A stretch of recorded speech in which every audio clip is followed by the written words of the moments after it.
Okay, Okay, good evening. ayan. So we're live na ulit. So hi, good evening sa inyo lahat, and this is the second time in a few weeks na nag-live ulit tayo. This is a very rare instance na Yes.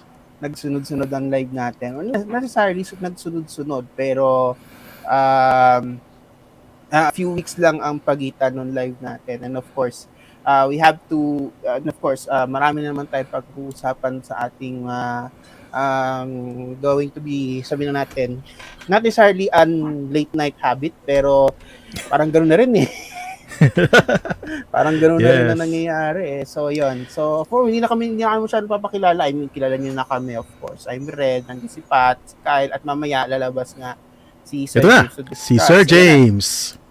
So yan na, so i-discuss natin lahat ng mga nangyari. I know it's a whirlwind 2 weeks after our last live.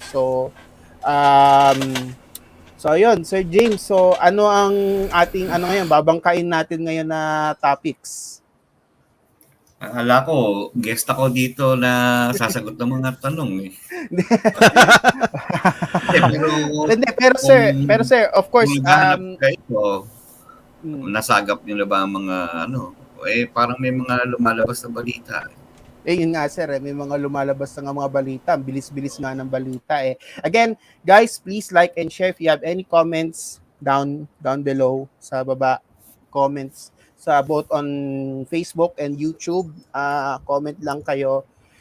Well, hindi namin makikita yung comments, pero you can comment down there. And of course, um, again, um, yung susunod na to, please, I know na may mga nanonood sa inyo, pero minsan namamanggel yung mga pinagsasabi namin, yung minsan na-out of context, minsan nawawala sa context, at minsan wala nang talagang context. So, please, if you're ever going to quote us, please makinig lang kayo, and please do not twist our words kasi uh, hindi maganda yung hindi maganda na may narinig kami na yung may mga nababalitaan kami na yung mga words namin biglang natutwist na o naiba na yung konteksto. Huwag ganon. So, if you're going to share this video.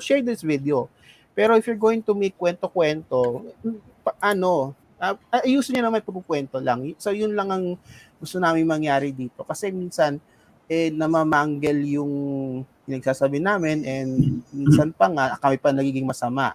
So, ayun lang. So, please guys, if you're going to quote us, well, you can quote us, yes. Pero please, ayusin naman yung pagko-quote ninyo. Please, hindi pwedeng mawala lang basta ng context dito. Kasi, medyo, hindi Pilipinas to eh. I hope you understand us. So, yun lang, just to set the record straight kasi may mga bagay-bagay kaming narinig, hindi na namin masyadong sasabihin, pero yun lang, medyo na explain and namanggel out of context, and I hope na hindi na ulit 'to mangyari. If you're going to share, please share this video. But kung pag-uusapan nito, please wag niyo namang sirain yung context niyan kasi pangalan namin nakasalalay dito eh. And of course, uh, all of our comments are for all of our opinions. Of course, that's our own opinions. Opinion si Sir James, opinion ni Carl, opinion ko, opinion ni Pat. Of course, we all have opinions na rin. So, pero please lang, a little reminder, please do not put us out of context. Okay? So, kung meron kayong mga pagsasabihan na anything na mga kung sino-sino man dyan, please, okay lang na i-explain niyo, pero please don't put it out of context. Okay? So, anong pwede natin pag-usapan ngayon? So, of course, maraming na nangyari. Of course, last week, 2 weeks ago, may drama sa AMBS, franchise na yung mga binigay daw na allocate sa frequency, and all other things. So, sir, of course, well, at least the issue died down, sir. Nawala na yung issue na or at least nag-die down na yung issue na the allocation ng frequency ng AMBS was preferential treatment daw, di umano. Pero sir, parang pa rin parang bitter pa rin yung iba Parang meron pa rin mga iba talaga nagsasabi na or parang pinupush pa rin ng ilang mga group or ng ibang mga commentators na parang political accommodation pa rin daw tong itong AMBS AMBS Aliw and Sunshine Media. So sir, pakipaliwanag nga sir ulit again para sa mga hindi nakapanood, how are the frequencies allocated, paano siya ina-allocate, and then kung may mali ba sa ginawang allocation para lang po doon ma-refresh lang yung minds ng ating mga viewers natin sir. Okay, so yung knowledge ko kung how frequencies are allocated, you have to go through certain processes first. So of course, the first one is you should have a congressional franchise. In number one, you cannot be a broadcaster if you do not have that congressional franchise. Now, if you have the franchise, you cannot go automatically to start transmitting because you have to go through a quasi-judicial process in the NTC wherein you have to submit a technical and commercial, or what we call the financial feasibility study, that would be subject for scrutiny to all existing parties that would like to oppose your application. So that's number two. And then once you have hurdled that process, then you get to line up to all the applicants under the Broad Business Division. Now, it appears that advanced AMBS, baka magkamali ako, Advanced Multimedia Broadcasting System, has been in line since 2006. Kindly correct me guys kasi we've discussed this last time. So noong pang 2006, they've already applied. Now, since all the frequencies in Metro Manila for television are fully allocated, so they will have to wait until frequency is available. Now, also, it appears that SMNI and Aliw have gone through all of those processes before and have lined up for the availability of channels or / frequencies. So when it comes available, so well, you could have not foreseen in 2006 that these things will happen. Who would have known that President Duterte will run for president, will become president, diba? And they have gone through the normal processes of the NTC, and it's not an easy process. Imagine you apply, you present your technical and commercial capability, and all the existing broadcasters have the right to oppose and question your application. So you have to rebut all the questions in order for you to be accommodated to be one of the applicants. So it takes a long process. So mahaba yan, more than a year yung prosesong screening na yan, schedule of hearings. So imagine you have 10 oppositors. So each of those oppositors would have a crack doon sa study mo and you have to defend it. And those would be 10 different hearings. How many times do you have hearings ba? So that's a typical idea na sa inyo.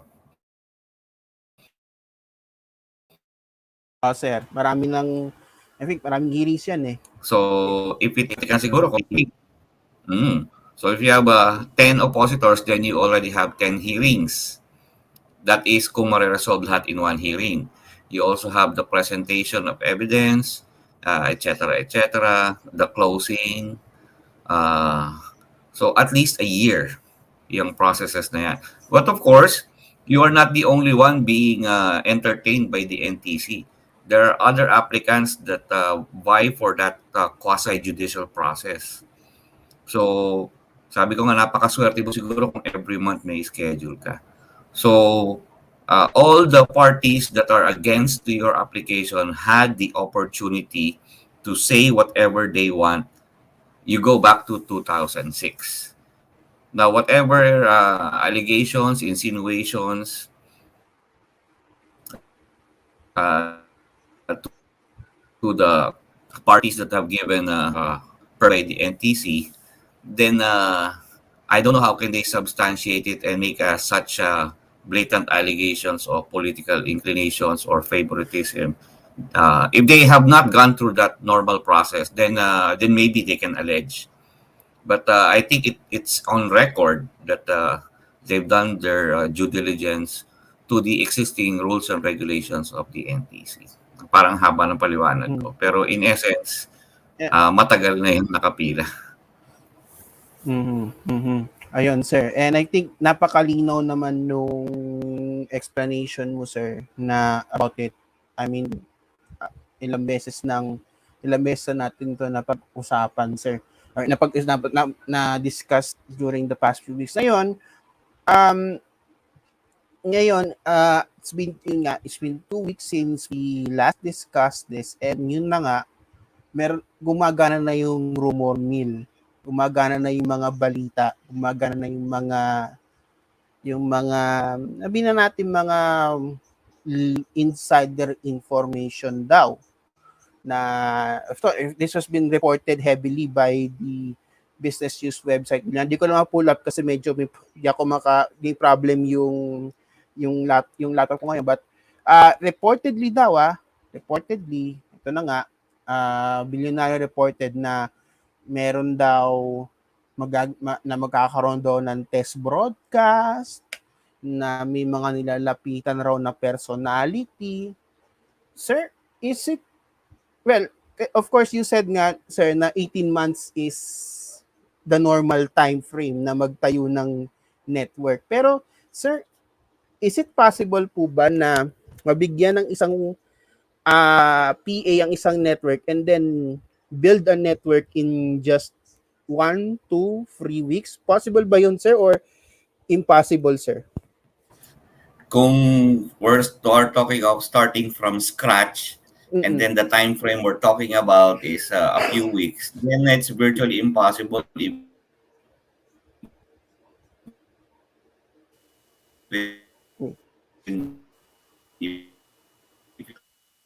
you have billions in your queue. There might what we so for the example from scratch, you have to build the tower, the antenna be manufactured, the transmitter also has to be manufactured, it has to be purchased, it has to be cleared by the customs, etc., and the power requirement, the manpower. So mahirap yon kung few weeks lang ang pinag-uusapan and you're starting from scratch. Now, yung mga umaalingaw-ngaw na balita sa social media about impending test broadcast, my answer to that is, what is wrong with that? They are merely complying to the permit that was given to them, di ba?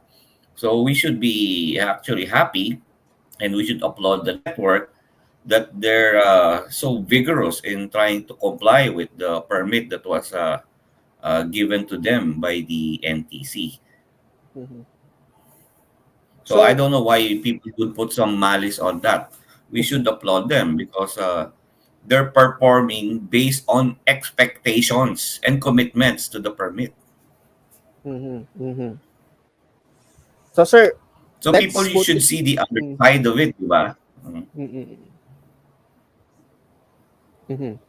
So sir, ibig sabihin, while of course we know na medyo, yun nga, well, understandable, COVID ngayon, may mga problems sa mga shipments and all.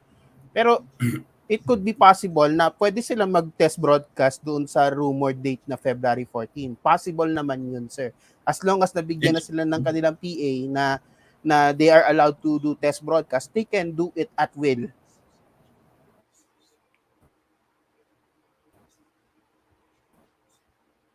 Mhm. Yes, they have to pay for some other parties, siguro. But Mhm. for a broadcast engineer like me, it's a normal process. Once you Mhm. get the permit, then your mission is to put it on air as soon as possible. Mhm. Mhm. I see. So at least klaro 'yon na while we understand and we know na medyo mabilis siya, it's possible. It's possible. Pwedeng mangyari 'yon. Pero of course, like I said, abang-abang tayo kung mangyayari nga yung sinasabing February 14 test broadcast. But there are so many ways to do it. Eh. So if you're building from scratch, then it is assumed that you have the luxury of time, di ba? Mhm. So money is there, but you need time to do the things, the preparatory works. Now, if you're really in a hurry and you have the time, I mean, you don't have enough time because you only have a short period of time given to prove your capability, then you have the option to tap whatever facilities are available in order to achieve your objective of getting on air. So, what are those objectives?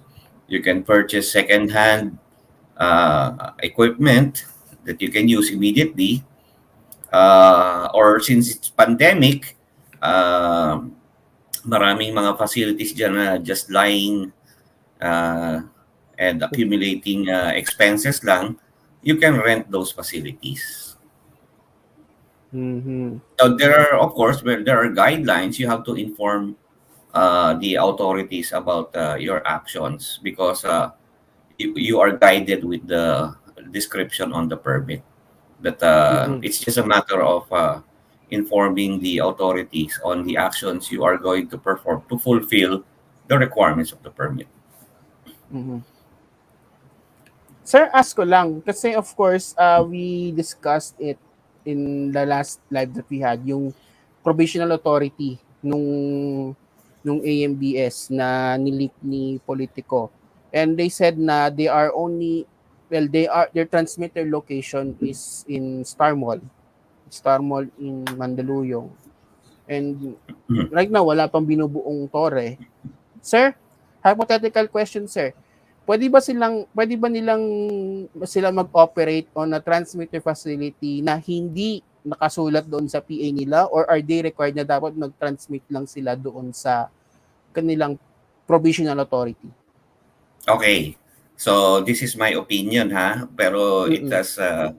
it was barely touched already on what I've said earlier.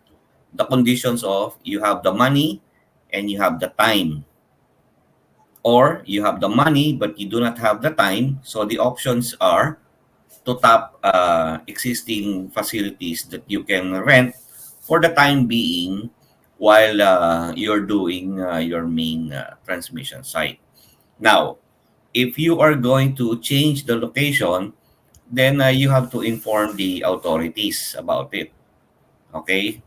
Now, um, the the permit is a byproduct of the technical study that was applied for. And in the technical study, it indicates the coverage area or the service area. So my my personal knowledge on this one, sorry, my personal information, comment pala, personal comment on this one. If you're going to change location to meet the requirements of the permit to operate immediately, then you have to satisfy the same coverage or service area. And what is the service area we're talking about here? Metro Manila, NCR. So, so for me, if I move to a different location from what I originally applied for because of the lack of time to to meet the criteria in the permit, if I move around and find the suitable location to immediately start transmitting, I have to comply with the service area that I applied for. I see. So this is where the engineers comes in. The engineers should know will have to provide a solution to the company in order to achieve the objectives. You can because as engineers, broadcast engineers, we can change the shape of the pattern of the antennas to suit our requirement. But of course, it takes skills, and you need to find the good engineers to do that. But it's part of the normal job. Mhm. Ayun. So at least nalinawan na tayo dun sa ilang mga tanong. I know marami pa kayong mga tanong diyan. Just checking kung ilan yung mga tanong yung dito. Oh, ito sir, may mga tanong tayo about doon sa analog shut off or ASO sir. So, eto, may isang tanong dito, yung kay Jeff Oxales. Ang tanong niya, kasi may iba raw na hindi raw malinaw na na-discuss natin last time. So sir, tanong niya kung... Pull out ko. Tama ba? Ito ba yan? Oo, yan. Yan, So, okay. So, sir, ang tanong niya is kung halimbawa ngayon, hypothetical, ngayon mangyari yung shut off, yung mga channels daw po ba na remaining doon sa 2250 ay pwede na daw bang i-award doon sa mga may pending applications once na nangyari na raw yung analog shut off, sir? Hypothetically, yes. Okay? But then, there is what we call sa NTC na channel plan. And that channel plan is a product of at least 2-year exercise to thoroughly evaluate the existing transmissions of all broadcasters nationwide and to determine what frequencies are feasible for reassignment once analog shut-off has been achieved. So meron na ang NTC niyan. But again, the satisfaction should be with the channel plan. And that channel plan is based on existing authorizations given to broadcasters, which were used as basis to determine extent of fields, the likelihood of the existence of interference among broadcasters in the co-channel, the first and the second adjacent.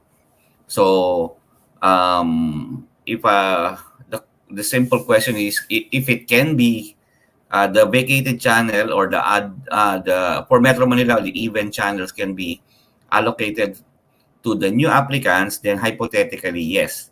But the condition is you have to satisfy the criteria in the channel plan.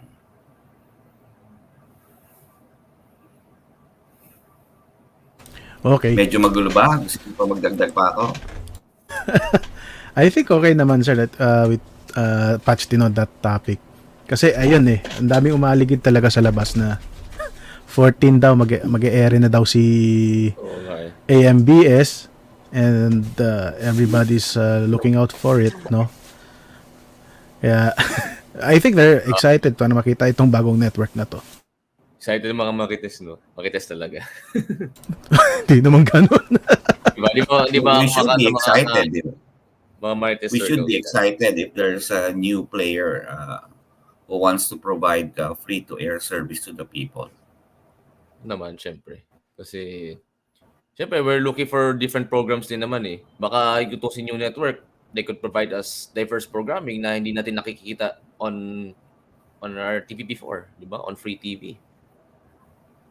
Well, when it comes to programming, yun nga that is not part of the scope of the NTC anymore. NTC is more of the use of the airwaves. So when it comes to the content that would be aired, then that would be under a different agency based on my knowledge and experience. And yun nga, based doon sa sinabi nga ni Willie Revillame kahapon na dun sa kanyang finale na, well, he's being offered as an executive position sa AMBS. That's why he left GMA. So, yeah, very early pa nga to. Very, very early na to. Pero at least it confirmed multiple things na the Villar's are indeed coming to television. and they're offering a new service. Pero meron din mga balita maaligid na they're offering their channel or their channel to ABS-CBN as well. And that's a report again by most of the reports that we're quoting right now are from Bilyonaryo. So, hi Gil Kabakungan. Nagugulat kami sa mga pasabog nyo almost every day. So, yon. So, ano pa? Meron mga tanong dito. Pat, Kyle, ano kayo ng mga tanong habang tayo? Please ask questions, guys. Please ask questions. Sulitin natin to. Okay. Kasi may nakita ko dito, mostly, ito nga nakapapansin ko din to most of the time pag nag-configure yung mga networks. This is from Paul Adrian Morales. Is there a possibility that broadcasters' DTV transmission configuration have causing no signal issue on some television sets? Pero ako tatanungin, I think kasi sa settings rin yan eh. Di ba, sir? So, balance lang yan in both ends lang din sa Yeah. factor tsaka dun sa transmitter. Kumbaga, siguro may mga tawag dito, may mga circumstances lang talaga na hindi nagkakabangga, no? Yeah. Actually, kasi issue. parang alam ko yung direction ng Mhm. question niya. So, super questions that I love. Kasi this has implication on the operational configuration of the transmission. So, it's not only the receiver, but also the parameters that have been put into place into the transmission. Now, yung question niya is, meron siyang receiver, integrated TV or set-top box, but then you cannot receive one, and then you can receive the other, but you know very well that you're within the coverage area. Yes. So, sa computer systems, okay, gamitin ko na ng example ng computer system. What will happen if two devices are using the same IP address? Can you Siyempre, see sir, both of hindi makikitaan yung dalawa. But you might be able to connect to one, diba? Yes. But not both of them. Not both of them, yes. Okay, so sa transmission, sa digital transmission, there are what we call IDs, network IDs, and the likes. I will not elaborate further, but this is a really highly advanced knowledge that should be possessed by the engineers operating the DTV stations. So I am going to simplify because this is a matter of engineering consultancy, which I provide to broadcast networks. But to simplify, if there are duplication of certain parameters that are essential in your transmission by other broadcasters, then that can happen. That is the answer to your question.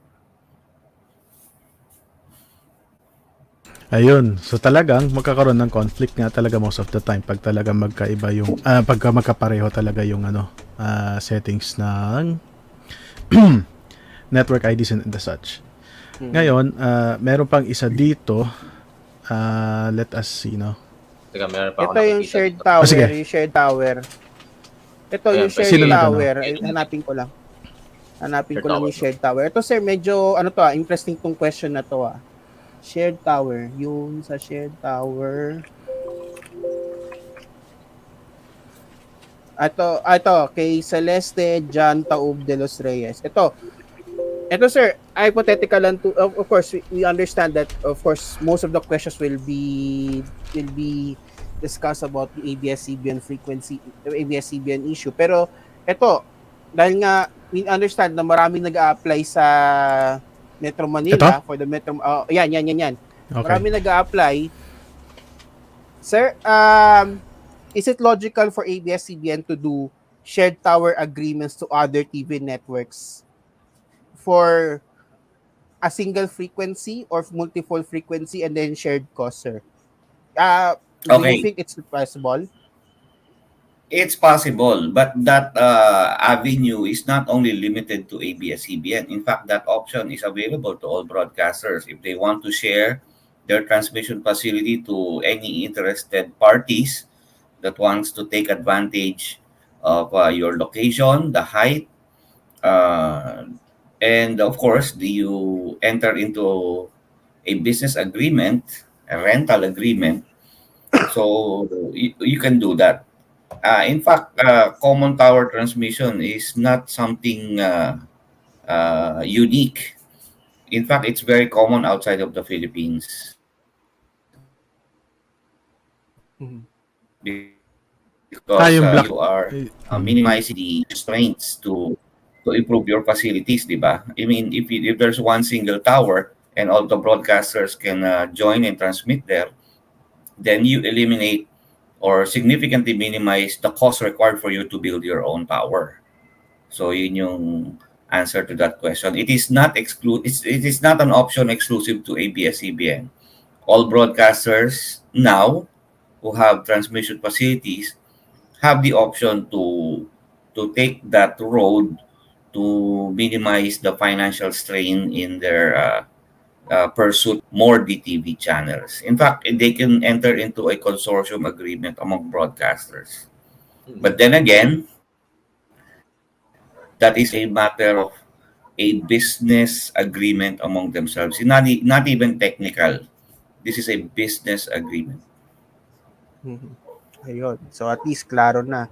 Ito sir, paki-clarify lang to once and for all kasi of course, alam natin na UHF ang gamit sa ISDBT pero possible daw ba ang ISDBT sa VHF? Kasi ito isang tanong. Kasi of course nagtataka rin sila bakit walang Ito ba? ISDBT sa VHF. Ayan. Bakit daw walang Mhm. ISDBT sa VHF sir? Well, talaga namang ang DTV is ang direction niya is toward UHF. Talagang we're leading to the reclassification of the VHF channel. Now to whatever the new reclassification is, I don't know yet. But as per ITU recommendations, most of the broadcasts in digital that I know of are in UHF, band 4. Okay, band 4, malinaw yun. Tsaka ITU na yan eh. Yeah. Kasi doon naman talaga nakasign yung digital TV. Ito, may nakita kong question din. Related doon sa kabila. Ay, related doon sa question natin kanina. Yan o. Kung may analog switch off sa 2023, magkakaroon ba pa na expanded FM para sa mga vacant FM stations sa Metro Manila? Interesting question. Well, depende. Depende sa magiging decision nila. Kasi we know that vacant frequencies, ang dami pang pwede pang gamitin na aside from FM din eh. Di natin alam with the advancement of technology na nangyari ngayon.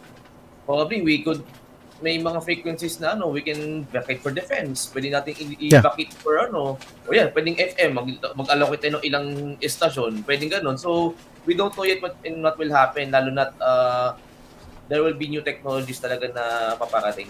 So, we don't know if we can allocate time for AI, mga ganun. Maraming possibilities na pwede mangyari. So, let us not limit ourselves to that FM or expanded FM. Yan. Okay. So, may mga tanong dito, no? Ito, galing kay Zim, no? Yeah, galing kay Zim. Possible to air regional programming on a channel that uses same SFN and same sub-channel on DTT or hindi ba siya magiging signal? Hindi siya suggested as signal interference. Can you flash the question again? Ayan, sir. Ayan. Ayan, okay na. It's possible to air regional programming on a channel.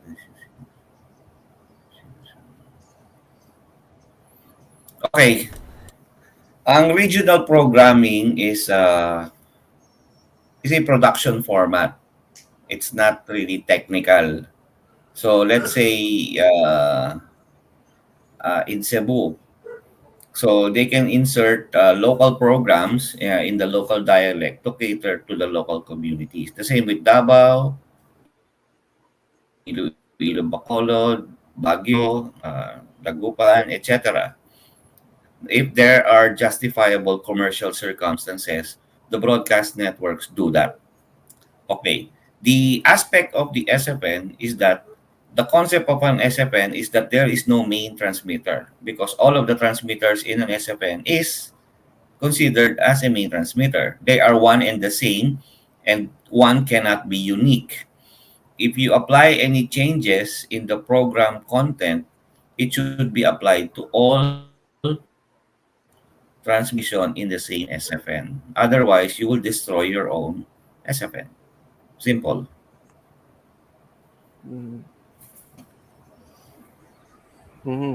Ayun. At least malinaw. Ay, kala ko nasira mic ko. Ayan. At Okay. least malinaw. Pero yun nga, Yeah.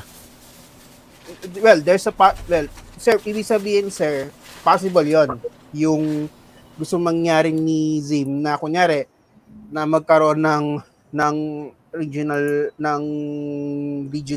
content doon sa ano, pero it's regional regional programming daw doon sa isang channel na same sub channel. So possible yon, sir, dahil sa digital TV. Teka, let me understand further what he wants to happen. Let's say you have Kasi three sabi niya transmitters kasi, in an SFN. Mm-mm. Ayoko magkaroon ng misunderstanding here that let's say you have three transmitters. Kunyari na lang to, isa sa Quezon City, Okay. isa sa Pampanga, isa sa Cavite. Is he saying that he wants to insert local programs in an SFN, in that SFN configuration, and then yung sa Pampanga lang siya mag-i-insert, and then yung sa Quezon City and sa Cavite, hindi? I think yun, I'd sir, like ang gusto to- niya I mangyari. think parang gusto niya mangyari localized broadcast. Kunyari, may No. programa si Quezon City na ganito. Then that's not SFN. Okay. That's not SFN. The simple criteria for SFN to really work seamlessly is that all parameters, all content being transmitted by all your transmitters inside that SFN should be identical. If you make any deviation, even the slightest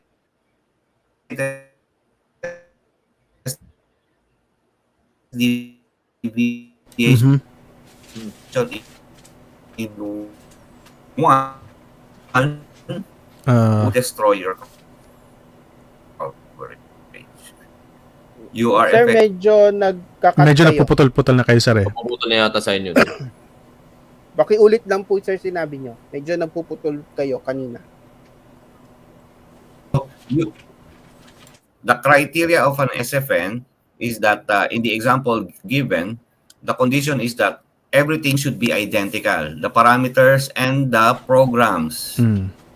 If you make even the slightest change on one of the transmission in that SFN, then effectively you will destroy your own SFN. So, yung gusto ni Zim is MFN na yun, sir, no? Multiple frequency Is network ba yun? not kasi kung gusto mong ganoon, mag-MFN ka na lang. Pero Pero pag baka- MFN ka, kailangan mo kung sa tatlong example ko, Pampanga, Quezon City, and Cavite, then you need 3 frequencies. Ayun. Ikaw ba kung kumuha ng tatlong frequency? Akala niya, I think siguro, sir, kasi gusto niya mangyari is this.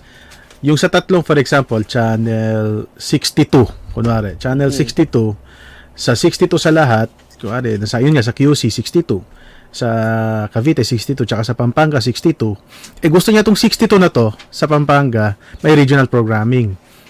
Hindi nga pwede for SFN yun, dapat MFN siya. Tama, sir? Correct. Posible. Okay. You want So, something yun. unique. Just to Yan. clarify, sir, ibig sabihin, kailangan national ang programming niya. Ibig sabihin, kung ano yung national feed, yun lang dapat ang umere. No. What I'm saying is that whatever you're transmitting in that SFN, regardless if it's regional or national programs, or even international, for as long as they are all identical, or they're transmitting the same contents, then there should be no problem. But if you change one in any of those transmitter, magkakaproblema ka. I Ayun. guess configuration to. Configuration to, sir. Configuration. Not No, content, no, no. not yung sa channel. Not just natin the to, sir. configuration, but not just the configuration, but the contents themselves. You cannot make an insertion for the purpose of the Pampanga transmitter only and expect that there will be no impact to the Quezon City and the Cavite because they're working in an SFN. Yun. Remember I that see. SFN synchronizes the signals.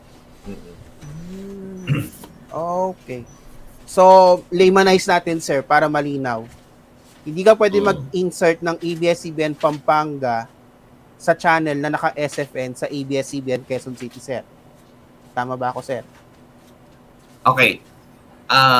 When we say SFN, you have implemented a technical or an engineering solution to provide larger area defined in your service area by utilizing multiple transmitters. Di ba? So, example na lang to. Meron kang tatlong anak. Okay. Triplets. Gawin natin triplets. Okay. Few minutes lang ang difference nila ng pinanganak. Mhm. Pagka binigyan mo si anak number 1 ng, let's say, damit na maganda, kailangan si anak number 2 and number 3 would have the same para walang pag-aawayan. Si anak number 1 binigyan mo ng iba at yung 2 and 3 parehas.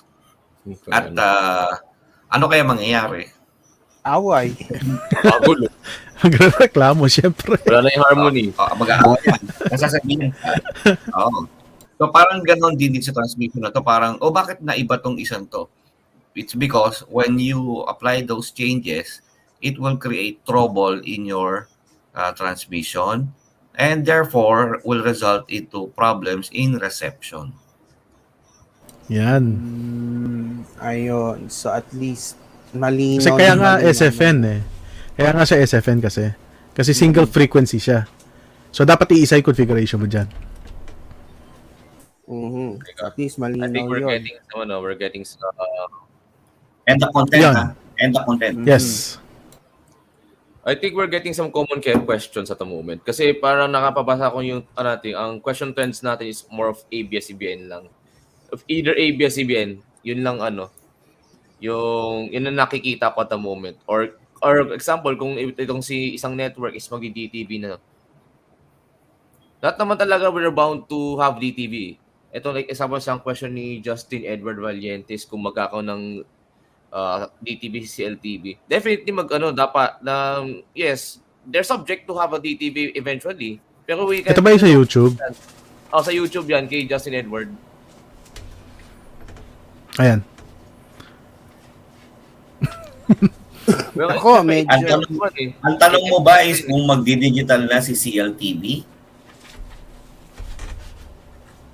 O, yun Bukas ang eh. Yan. sabi.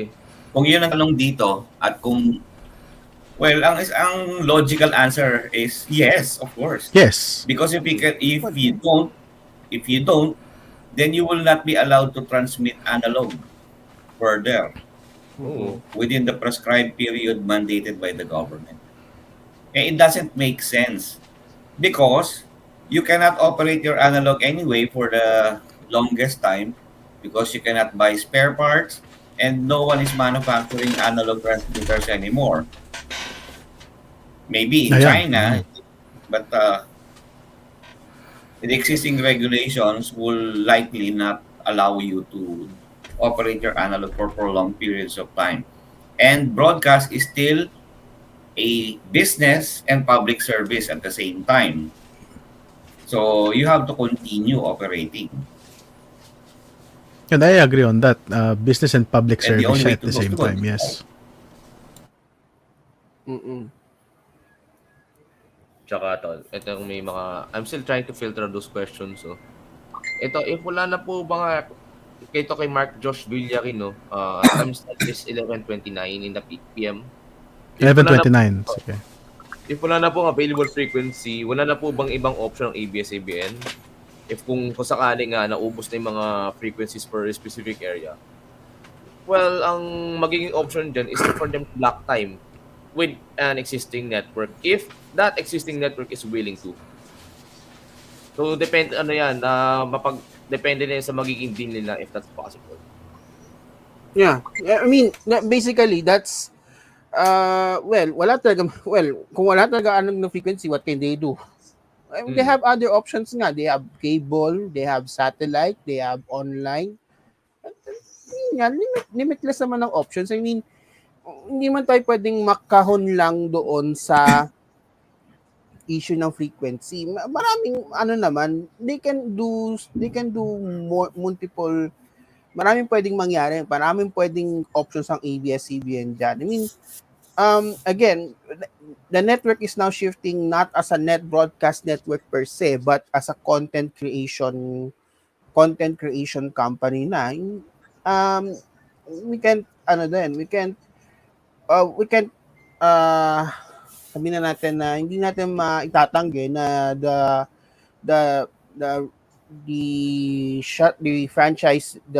franchise controversy enabled them to fast track into a more content first digital company.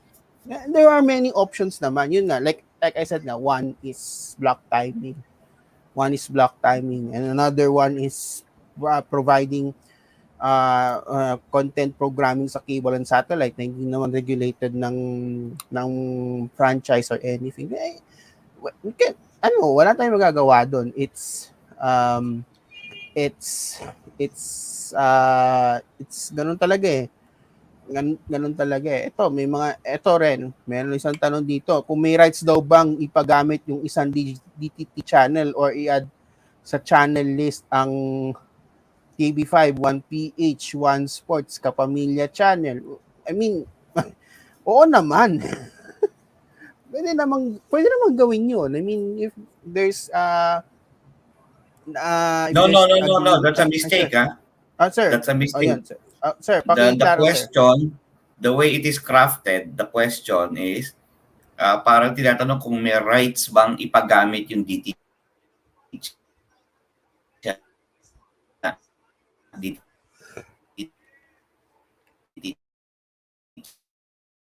channel.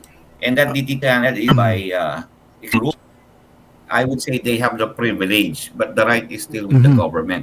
In fact, the government has the right to stop any of such deals if okay. it violates the criteria of them being given that channel.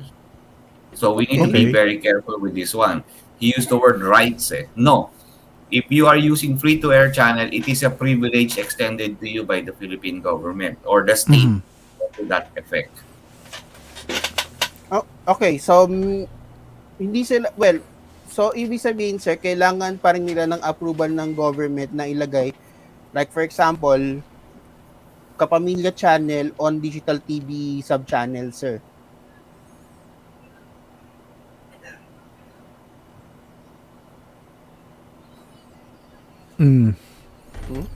Mukhang si Sarata, mukhang yung internet connection niya. Mukhang So, how about this one? This Ay, time? opo. Sir, paulit po sir. Ayan. Yan, nag-cut sir eh. So, nagka-cut yung feed.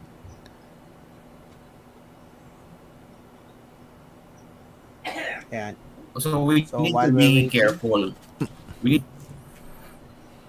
can you hear me? Ayan sir. Yan sir, okay na. Okay. We need to be careful with this one because he said DTT channel. Okay. And the channel is is subject to the franchise rules and NTC rules. Now, when it comes to the program, then that's different. Yes.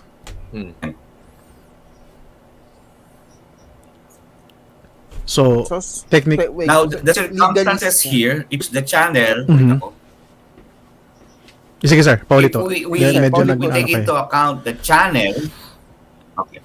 If we take into account the channel and the program, this is the same circumstances discussed in the congressional hearing ng franchise hearing ng ABS, di ba?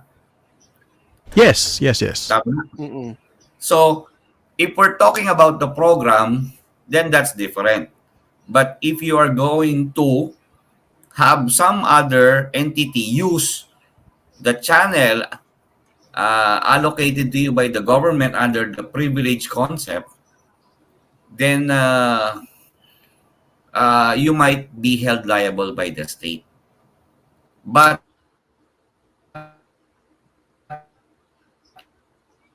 if Ayan, napuputol na naman uli si Sir. Oo nga eh. you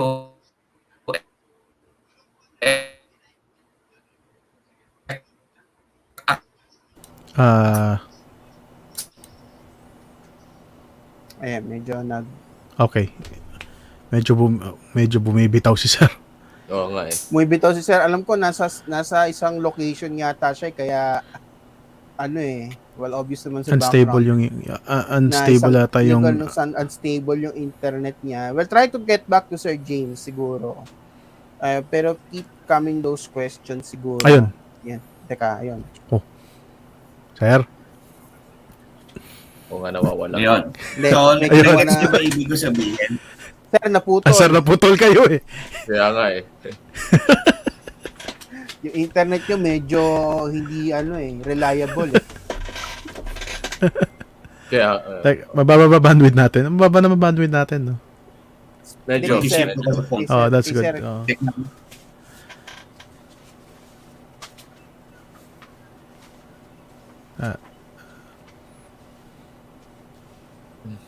Ayan, medyo okay na si Sir. Nakikita ko na.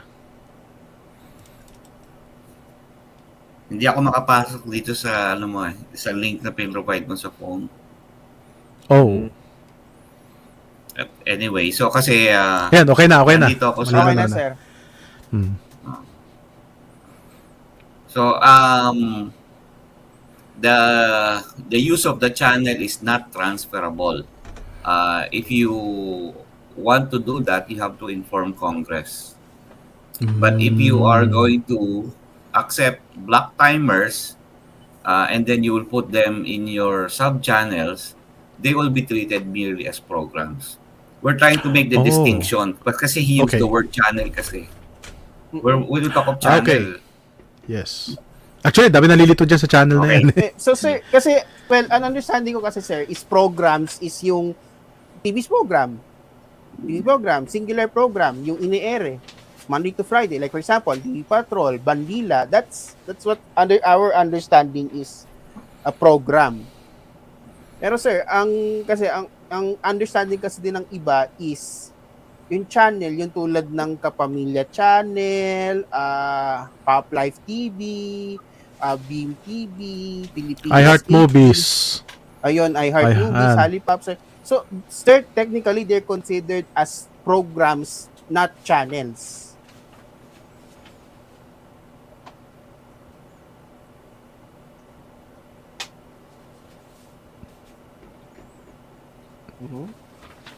No. When we use the word channel, we're referring to channel 2, 3, 4, 5, etc., etc., Yes. 14, 15, 16, 17, which is to the PA. Mhm. When we talk of programs, then that's the Kapamilya channel, Yan. the iHeart ba yun? Yes, iHeart Movies, iHeart Asia. Then iHeart those Movies, are iHeart programs. Kapisha. Those are programs. Okay. Yan. Kaya medyo nagkagulo-gulo din sa hearing sa Congress dyan before. Yes. Intertwine yung understanding nila ng the word channel and program na hindi naman properly na-address din during the hearing. Pero I'm trying to clear it now because it was asked as a question and it should help all of us to further understand the way we use the words are treated differently. Programs are content. Channel is the vessel. Mhm. So sir, in sa isang channel, 1 to 6 SD programs, 1 to 8 SD programs, or 1 to 4 HD programs. Tama, sir? Correct. It is the capability of Yun. the channel.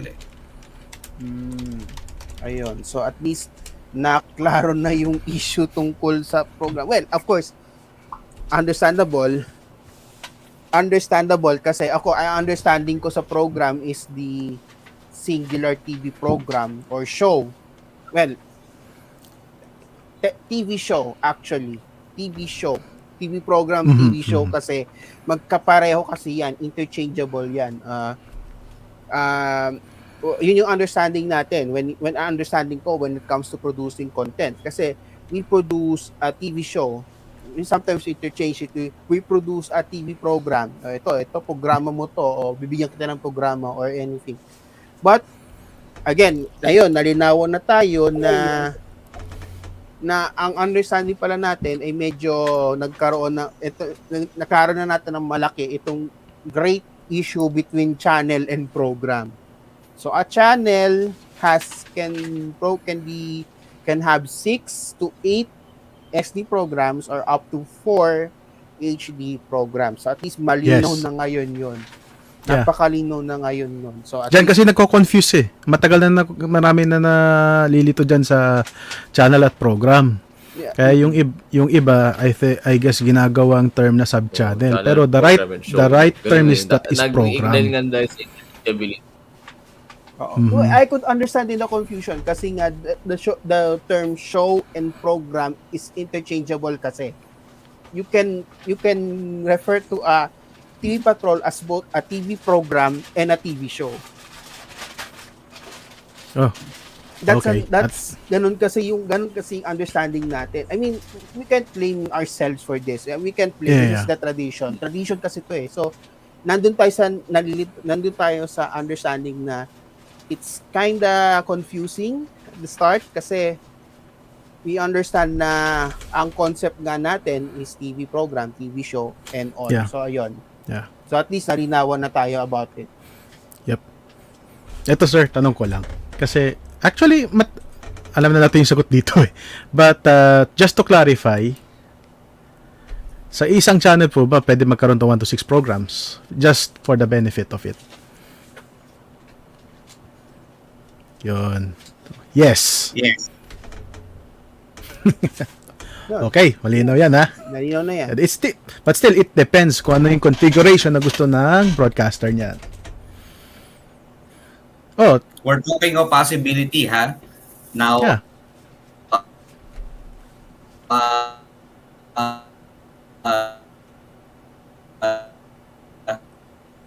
The limiting work. Narinig niyo ba yung sinabi ko?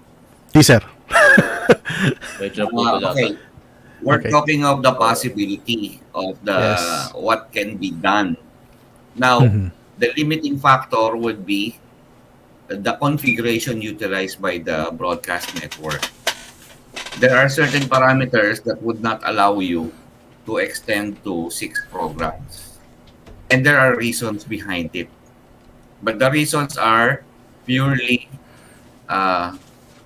business and technical. And I will not cover that thoroughly here. But if you are a broadcaster and you want to understand it, you can tap my services. At Of course. Contact Kasi nila sa Sir that's James yan ha. very strategic kasi yon. It could spell Yes. the difference between a success network and a failed network. Ganon katindi Yun. yung aspeto na tatamaan ng question mo. But if it's within the realm of pwede o hindi, then I would say pwede. Yun. Speaking of program, I would like to tackle sa one seg dahil kasi eto may question si Vince. Lah, naumusog. Ayun. Pwede ba ibang program sa one seg? Alam ko pwede. Pwede ah. Pwede. Pwede. Kasi nasa settings lang naman ng network yan eh. Most of the networks kasi ata is nimi-mirror lang yung main program for that. Di ba sir? Meron lang kasing konsepto kasi napag-usapan sa technical working group Mm. na yung legacy program ang i-carry or the main program ang i-carry doon sa one. For example natin, kung ABS-CBN, then ang legacy program niya is yung ABS-CBN a premier program talaga nila. Ngayon, kung meron silang mix is an added program nila. I'm talking about ABS-CBN and not Studio 23. Huwag na lang mix, Siniskwela. So, technically, they can put Siniskwela in the one seg. But because of the principle that was discussed before, Okay. so kung newscast sila, nag-TV Patrol, then ang laman ng one seg of TV Patrol. Patrol, And then yes. next would be ang Probinsyano, etc. Yung mga ganun. Yep. Mhm. Ito, sir. Ito pa eh. Regarding one seg, required po ba talaga ang may one seg? Ang purpose kasi ng one seg is to allow the availability of a program with high robustness for Yes. reception for small devices, kasi medyo mahirap ma-receive, or the conditions of reception for a mobile receiver, Device. a mobile device is pretty hard.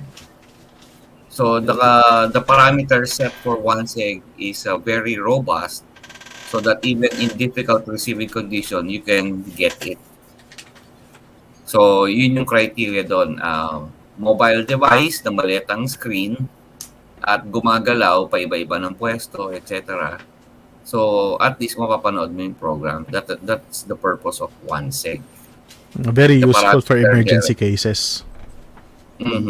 Also, yes. And the EWBS is actually in the same one seg. Yeah. Nandun sa ano yun eh. Para mag-activate, no, kailangan, or para at least ma-utilize, kailangan ang 1.6 SIG time. Or 1.6,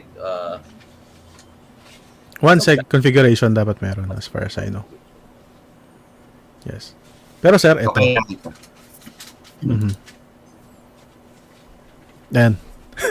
Pwede po ba magkaroon ng multiple 1.6 sub-channel on the same DTT? pwede naman. Technically, Alam ko yes, pwede. pwede. Pero no one is doing it. Dito. No one is knowing it dito.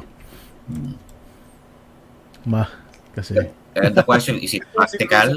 Pag naman yata, wala naman all 1 seg lang na frequency. Frequency Meron. one- Sa Japan, they call it 1 seg 2. ISDPTM. ISDPTMM.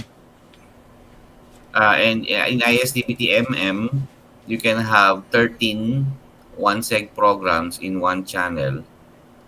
Usually nasa mga subways doon siya ginagamit. Nagkakaroon sa separate transmission na purely 1 seg Oh. doon sa mga underground facilities. Under construction pala naman yung ano natin yung subway natin. Ayun, no. So, Hinihintay ko siyempre, rin yun people still wants to watch their programs while they're in the tunnel. Because in Japan, you can spend a lot of time in the tunnel transferring to different trains. You don't have the luxury of receiving terrestrial signals there. So, subterranean. So, naglalagay sila ng mga micro-transmitters in the power of microwatts doon sa mga tunnels. Okay. I can go on and explain how it is done, but then that's not part of the purpose of our discussion and not covered in the question. Yun. Okay. Pero sir, about sa ASO, matagal na nating inaano to eh. Kasi, di ba dapat 2023 siya? So, a question from YouTube, no? May ginagawa bang hakba ng PH government para ma-accelerate ang DTV rollout? Meron namang ginagawa ang government. Yeah, meron. I think meron. Yeah. Pero I cannot speak in behalf of the government Yes. referring to NTC and DICT, although we have an idea of what they're doing. But the question is, kung may ginagawa, and the answer is, marami Meron. silang ginagawa.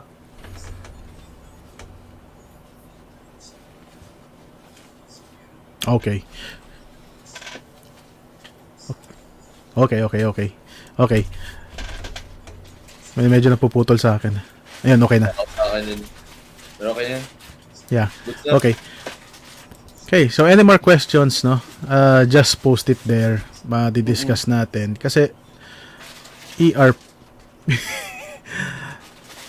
Ang dami nagtatanong tungkol sa power ng transmission. Hindi ko, like this guy.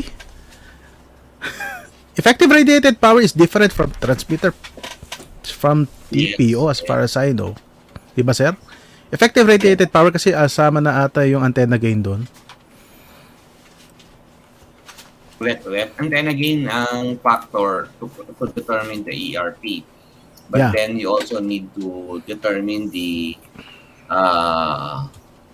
terrain profile. Yeah. And then there are constants that we use to apply to a certain classification of a terrain. So we use a word called height above average terrain. Yun. Maraming factors yan eh. Talagang very technical study yan. Talagang very, very technical study yung paggagawa ng ERP. Ito, natanong na ba to? Yung 1080p. Kaya ba ng 1080p sa digital TV?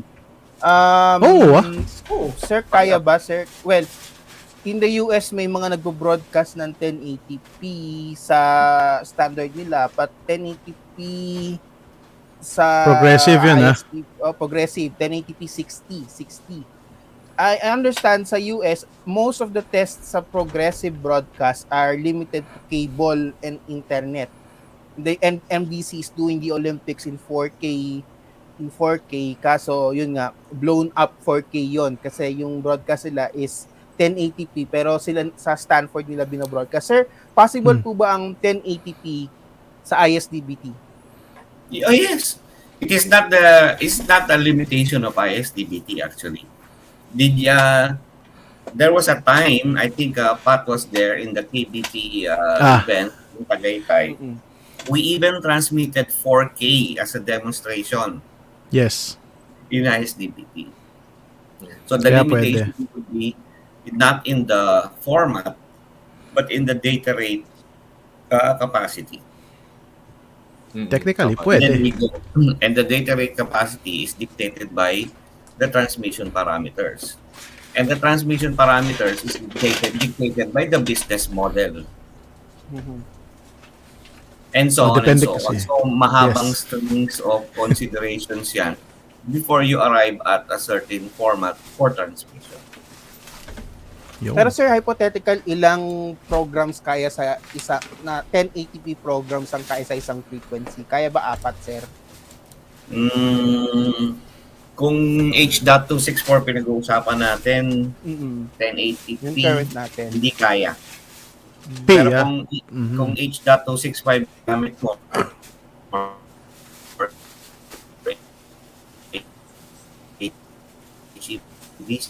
yes.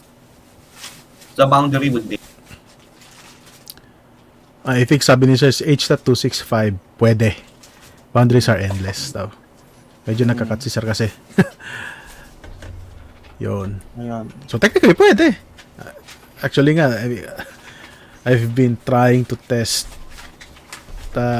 sa isang transport stream to transmit about 5 high definition programs pero medyo putol-putol pa rin. Hindi nakakayanin, Kasi- hindi nakakayanin.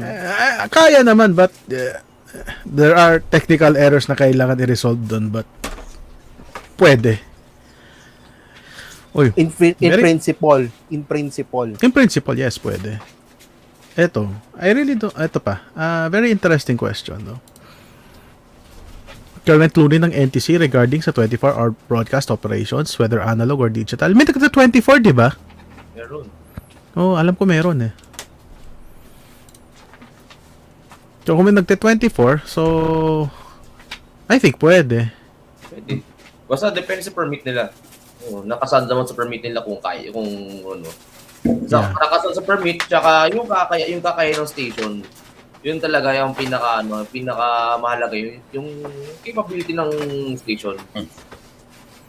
Hoy, ito, I think nakatatagal na natin itong question na to kanina, but let's see. Ito. Pwede ba yun?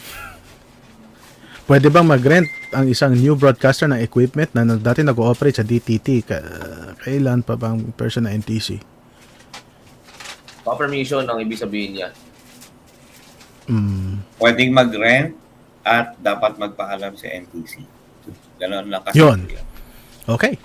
So, pwede at kailangan ipaalam. Kasi itimit sa RF so dapat may saying NTC dyan. Okay. So, ayun. Aha. Remember tayong mga questions. Wala na masyadong meron pa ulit, question tungkol sa digital FM. questions. Oo. Questions about Hello programming. kay Wala Engineer naman. Bon B. Manalo ng Ayun. ABS-CBN CPR. Nakikinig siya sa atin. Oh, Good evening, Bon sir. B. Good evening po, Sir Bon B of CTI. So, ayun, nakikita ko yung dating niyang office doon sa nung nag-OJT ako sa CTI dati. So, yun.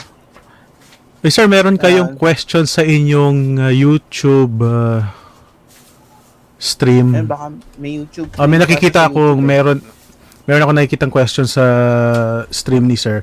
Ayun, like and subscribe niyo pala yung YouTube ni Sir James. Oo. Hindi mapupull up yun dito kasi iba yung hindi mapupull up yun dito Basahin mo nga sa pa stream yung natin. Okay. Basahin na lang natin. This is from Jared Salazar.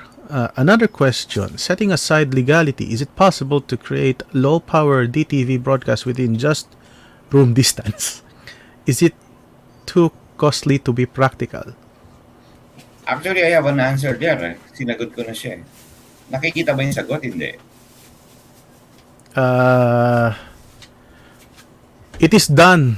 Ba yan? It is done based on certain conditions.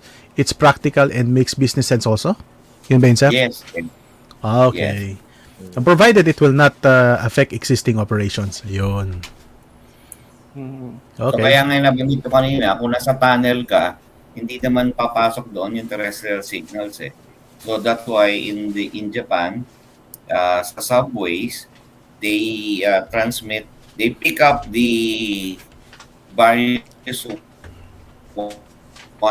one seg programs above ground, and then they consolidate and retransmit in the tunnel. That's one example. Oh. Or if you want, you can introduce your own programs hanggang sa loob lang ng tunnel or sa mga malls na underground. Mhm. Marami kasi nga Oh, yes. Marami talaga sa Japan na underground na excuse me. Underground na structures tulad ng mall nga. Actually sa mga stasyon alam ko meron na. Yun na nga yung mga mall nila sa loob ng stasyon Ito, another question from Zach. Meron bang UHF 52 to 69? As far as I know, this is delegated to telecoms. Mobile. Telecom na yan. 700. okay. I mentioned earlier band 4, di ba? Band Yes. 4 is covered by channels 14 to 51. Gawin natin 500 megahertz. Yes. Sorry. 700 megahertz. Yes. For 7700. Remember before na yung cry for LTE frequencies, naalala niyo yun siguro mga 4 years ago, 5 years ago, na walang LTE frequencies. Yes. And the ITU has reclassified the broadcast band, which is band 5, for use for LTE or telecommunication. Kasi ang UHF band dati is band 4 and band 5. So ang band 4 is from 470 to 700, and then band 5 is 701 up to 890. That 701 to 890 is now allocated for telecommunications use, hindi na siya broadcast. Kaya hanggang 51 lang ang broadcast. May tanong kanina, di ba, yung extended FM? Yes. Tsaka There hindi are international regulations that defines the FM band, and the FM band is 88 up to 108. Mhm. Wala pang nag-exist na extended FM. except daw sa ano sa Japan lang. And that if you Ito, use any siya rin other ang tanong yan eh. frequencies, that if you're going to use other frequencies than that specified as the FM band, then that will not be called an FM, a legitimate FM broadcast service. The concept of frequency modulation is a modulation, and it has been given the right allocation for it to be used. So, dapat doon siya. Pag FM, dapat nasa FM band ka. Although may mga two-way radios, FM yan, pero there are specific bands for that one. And then they don't call it FM, di ba? They call it amateur radio. Ah, yes. Mm.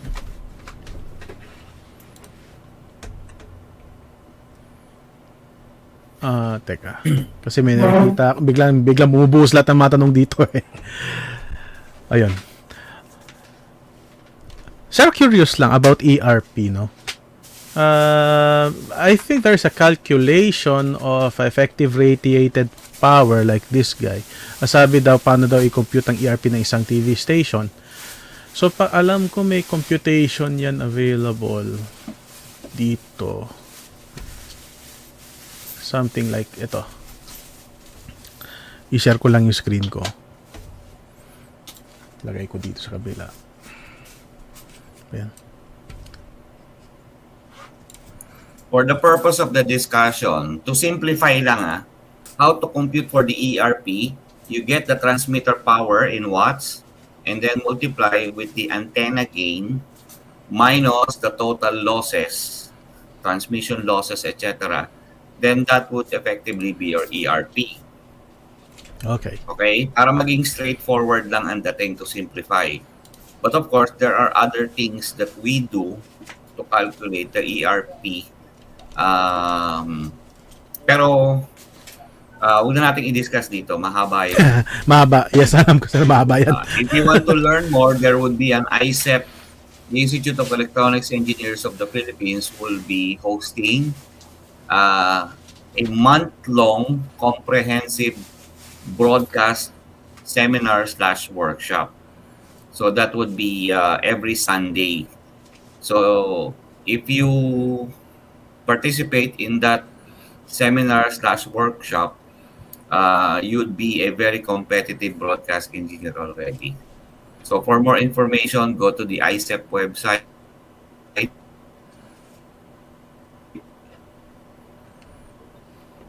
Or wait for a comprehensive course covering the inputs, the sources, the baseband up to transmission. So it's going to be a very detailed seminar that we will be conducting. Sabihin ko na siguro. The speakers will be me, Engineer Ponby Manalo, and Engineer Melvin Acosta. So we will be covering all of the essential topics. Yeah. And it's a paid Nice. seminar for the benefit of the Institute of Electronics Engineers of the Philippines. Yun. Okay. Hopefully malinawan yung computation ng ERP. Okay. Eto, it's another question kasi this is from YouTube. Is it possible na mag-occupy ang isang broadcast station ng 2 or more frequencies kung magiging common na ang HD broadcasts? Nagbabago ba ang regulations regarding channel bandwidth requirements? Alam ko yung channel bandwidth, hindi.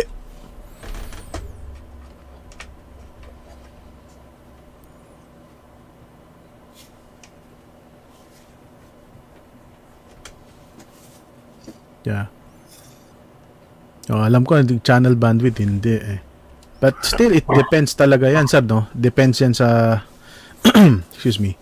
It depends yan talaga sa broadcast station kung available yung... Teka. Yeah, available yung broadcast frequencies for that. Okay ba yung connection ko? Yeah, okay naman. Okay. Yes, sir, okay na? Ayun, sir. Okay naman, sir. Ayun. Possible daw bang... Okay pa. Yeah. Sir, ayun. Ayun. Sir, ayan, sir. Okay.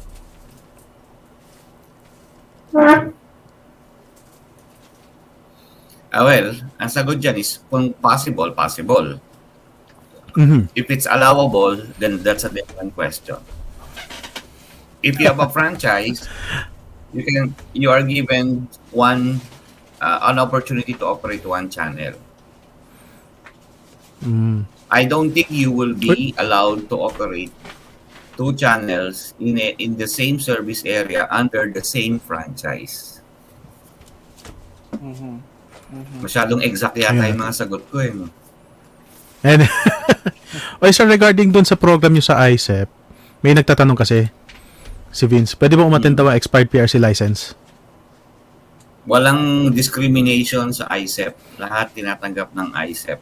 In fact, kahit hindi kayo ECE at minamahal nyo ang broadcasting at mas gusto nyo pang matuto at maraming malaman, welcome po kayo doon at tatanggapin po kayo ng secretariat. I think limited slots lang yung tatanggapin. So, maganda mauna na kayo kasi sayang. Kasi po yung mga ganitong seminars na ginagawa namin, if you go abroad, this is very expensive. But since ICEP is hosting this and they tap the services of the three of us, napakamura po ng i-offer nilang subscription compared sa international. So sa international, bigyan ko an example, it can be as low as 25,000 pesos.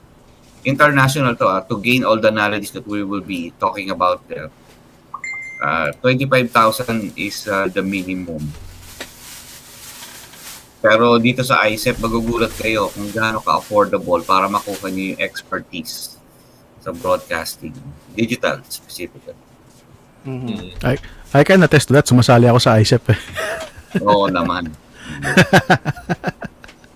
Ayan, no? Sinabi si Jay, oh. Tara, attend tayo ICEP. Kung may time lang. Ako, hanapin ko na oras yan. Kasi online naman sa Mayo. Yun, pwede natin advertise yun dito sa Yeah. Pwede naman. Aspiring na wants to learn something with engineering, then let's share it. Yeah, kung meron kayong mga regarding sa broadcast, dyan lang yung aming billboard. Just PM us, no? Para ma-share natin yan. Yan. Okay. So, ano pa ba? Do we have any more questions na nakikita Ito, natin? maraming may Time tanong check? dito. Medyo, Time check. It's already 12:24 a.m. Yeah, 12:24 ng umaga. Good morning. 12:24 a.m. Ito, may tanong dito. Ito, medyo hindi ko magets yung tanong niya eh. Ito, ang Zoe, from Sino? ito, YouTube. Oh, yeah, I got it. Valiente. This one. Ito, ang Zoe Broadcasting Network, mabebenta ba ng frequency sa June bago ibalik ang ABS-CBN sa July? No, Wait, hindi ko magets yung tanong mo. Ay. Hindi ko magets yung tanong mo. Medyo Medyo questionable yung tanong mo. Magulo yung tanong mo, and we're not going to answer that kasi napaka-speculative ng tanong na yan. Number one, speculative, and number two, parang out of realm of possibility. Yun lang and you cannot masasabi set a ko. frequency. That's number one. No, hindi mo pwede mabenta yung frequency. I mean, you Yung need a mabenta yan. you need a congressional approval to sell a frequency. Di ba, sir? Di ba, sir? Tama. You need congressional approval, Correct. di ba? Like we have already discussed some weeks ago. So, yun. So, next question. Siguro ang Incoming- pinakamaganda, kung magtatanong kayo, isang tanong na very clear. Wag niyong gawing isang paragraph Mhm. that contain several questions. Kasi mahirap i-tackle kung maraming multiple dependency at kung meron conflicting questions within your paragraph, then it makes it more difficult to answer. So yan, Ayun, yan meron pa ba mga last tanong na- dito? last na talaga ito. Pero yan.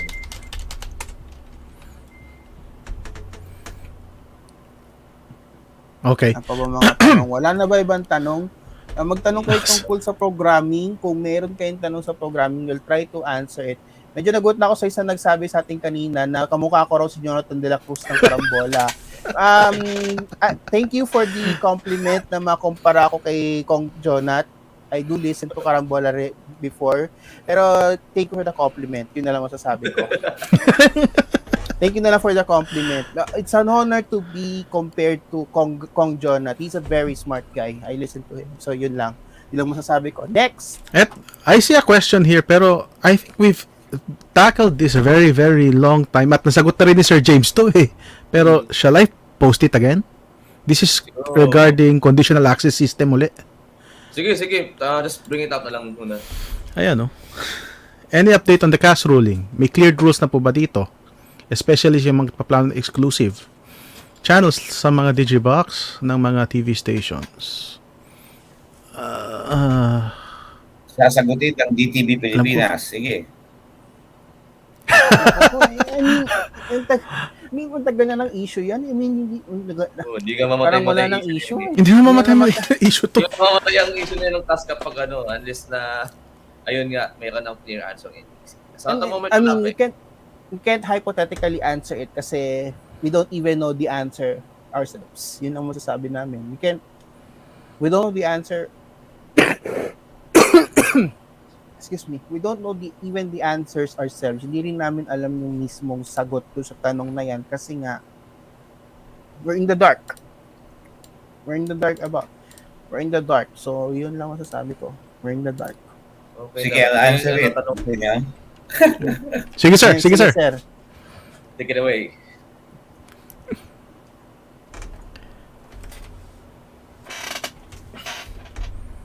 Okay, Play. Kasi may has, but he also used exclusive channels. yeah. Okay, exclusive. And then, Digibox is a proprietary name na ginagamit ni Sky Cable, di ba? Yes. yeah. So, Oo. Trademark yan, di ba? Trademark yan. Naka-trademark Trademark. na So, tayo, diba? So, Or the box will be yung, displayed. kung yung task, the NTC has yet to make the final ruling on the actual use of conditional access system. That's very clear. Now, what are the applications of conditional access? Number one, to secure your copyright on premium contents. We don't call it exclusive, we call it premium contents. If it's for paid services or for limited access only to desired viewers. Okay. Now, when you say exclusive channels, meron na ba kayong nakita na pinapalabas kay ABS na pinapalabas din sa ibang stasyon? Kasi pinapalabas kay GMA at kay Channel 4 na pinroduce niya. Walang ganon. Kasi when a Wala. particular network produces a program, that's exclusive, that's automatically exclusive to them. Di ba? Walang karapatan si GMA, si TV5 na kunin yung programang yun at i-ere. So I'm Yes. trying to make a distinction here of conditional access as a tool to secure your copyright on certain contents. To monetize or not, that's up to you. That's what conditional access does. Now, when it comes to exclusive channels, I think he's referring to exclusive contents, then that would be treated as purely content, and it can be under CAS or kasi meron tatlong aspect here na magkakaiba na nababanggit niya. So, but Okay. again, we are here to help and educate people on the words that are being used in broadcast and what are the implications. And by using them innocently or deliberately altogether creates confusion. But I hope my explanation in this episode and in the past episodes will help bring proper understanding on the words or the terminologies that we use to refer a particular application, be it technical or business. Yun. Yun. So, yun. Thank At you very least much, Sir naklaro. James. Ayun. So, una muna Plug ko lang to. Before we settle to other questions, please keep in coming. Kakaway lang po ako. Hi, Tisoy. Hi, Alden Richards. Nanonood ka pala ngayon. Nanonood daw si Alden Richards at the moment. Nanonood ka pala, Yeah. nanonood pala si Tisoy. So, please, magparamdam ka. Good morning. Good morning. Kahit mag-comment lang, yeah, why not? Paggalaw lang ng baso kung legit. Paggalaw lang ng baso. Verified Kung account legit. daw eh. Verified, may blue check eh. Oh, verified eh. So, paggalaw lang ng baso, Tisoy. Hi. Yun lang ang Yeah. sabi ko. Anyway, going back to the questions. Ito. I think I've skipped this kanina or nasabi ko na ba to? Yeah, I think I've skipped this, no. Hindi ko na scroll up ko taas. Pero sige, let's pull this up. Pag more programs or sub-channels po ba ang isang channel, nakaka-apekto po ba ito sa TV viewing capability ng isang TV station like signal or display ratio? I think siguro ang Dalawang aspect. Sige, sir. Dalawang aspect yung nabanggit dito. So, isang tanong, pero actually dalawa yung laman niya. So, yung una, nakaka-apekto ba ito sa TV viewing capability? And that is, yes, because it is dictated by the parameters being used. Yes. Pero pagdating doon sa like signal and display ratio or the aspect ratio, that's a different matter. Because that has something to do with the resolution that you want to present to the viewer. So, again, the terminology is used. Pero I guess I've answered it partially, and Pat, you can add more. Yeah, depende talaga yan kasi if I'm correct, sir, talagang the more information you put into a broadcast, talagang pwedeng mag-affect yung reception mo ng channel. Tama, sir?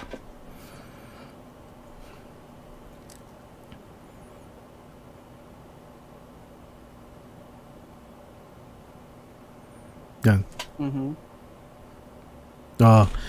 Kasi pero ang display ratio naman kasi 16:9, wala, okay naman yan eh. It still nasa ibang settings naman yan. Ang signal iba naman kasi yan eh. Still dependent talaga sa configuration yan ng network. Yan. Okay. So, ayun. May iba pa mga tanong dito. Tinatanong din ng iba kung may update na raw ba sa IBC privatization, kung pwede ba mag-join ng ABS-CBN dito. This is what I know. On the issue of IBC privatization, it's still a matter between the government. As far as I know, pinag-uusapan na sa Congress yung tungkol doon sa renewal ng franchise ng IBC 13. Kasi, as far as I know, Secretary Andanar said, and I quote, na he wants, or the previous management, Kat de Castro said na ipaprioritize daw muna ang renewal ng franchise ng IBC 13 because the franchise of IBC 13 is expected to expire on 2030. Or 2023 or 2030 or 2030, something to that effect. Ay, mamaya po. So yun ang Yes. yun ang pinaprioritize nila. So they are prioritizing pinaprioritize nila yung yung renewal ng franchise ng IBC before they can make steps sa privatization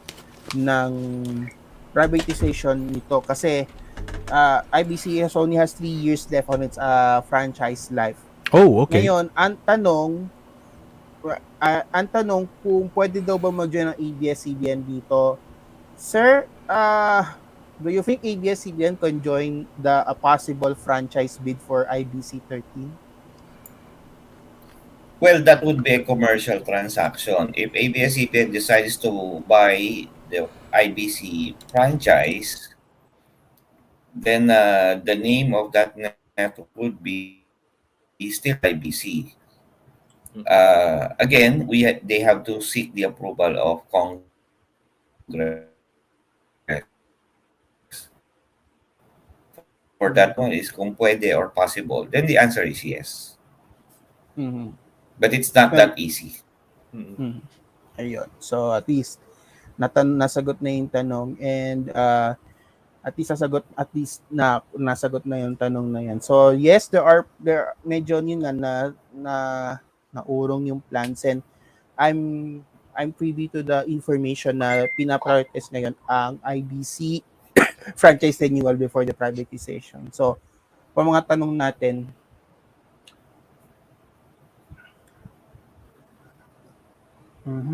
marami ba? Magtanong naman kayo, please. Kailangan gumana ang... Well, it's mostly AMBS and Ayun, mostly so ang dami paulit-ulit. Mostly Yun ang paulit-ulit na ng mga nagtatanong. tanong ng Paulit-ulit yung mga AMBS eh. tanong Oo. Yun ang ating Mostly paulit-ulit ang mga AMBS eh. AMBS Go at back to- ABS-CBN. Oo. Ang daming, mostly nasagot na natin yun eh. If you want to, again, i-rewind nyo na lang yung broadcast natin later on. Actually, most AMBS was tackled on the first. No. Oo, dun sa una. Yeah. Ayun. I don't know, 2000. but Mhm. huh. Ayun. Okay. May tanong si Ian Lopez, medyo parang madali natin itong masagot. Don't know if this was asked previously, but is the DTV Philippines team able to catch up with the recent developments regarding digital TV in the Philippines outside of major markets? If they are, kung pwede May nakukuha kaming information. May nakukuha tayong information actually, but I think we need to verify it talaga para kahit papaano ano natin. But yes, na-update naman kami.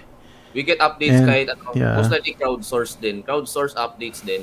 Sometimes din from Yeah. the industry mismo din, we get updates. Pero most of the time busy rin kami. And we So, really don't have the based- capacity na kami ng wala kaming team outside Yes, of sir. Metro Manila. I think the question here is what specific update is he asking for? Kasi it's yeah, too good broad point. eh. Yeah, good point. DTV Saka outside daw ng This- NCR Cebu Well, Davao eh. Siguro if we have outside the Metro Manila, meron tayong we do have updates from North Luzon sa Ilocos region. Meron tayo diyan. We do have we do get updates from that region. but Sir, dyan pa kayo? Medyo napuputol ulit si Sir James eh. Mm.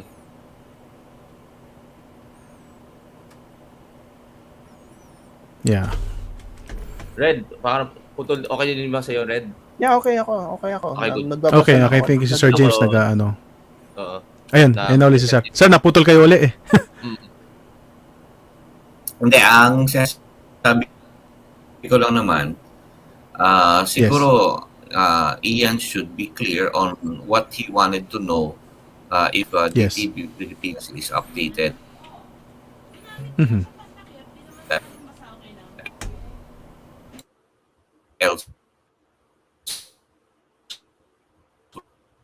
where Okay, okay. Can we in the end of update, the speculation? what specific update does he want to know? Yes. Mhm. Okay. Napuputol si Sir eh. Napuputol talaga si Sir. Dapat talaga maayos yung maayos yung linkage natin. Ito dito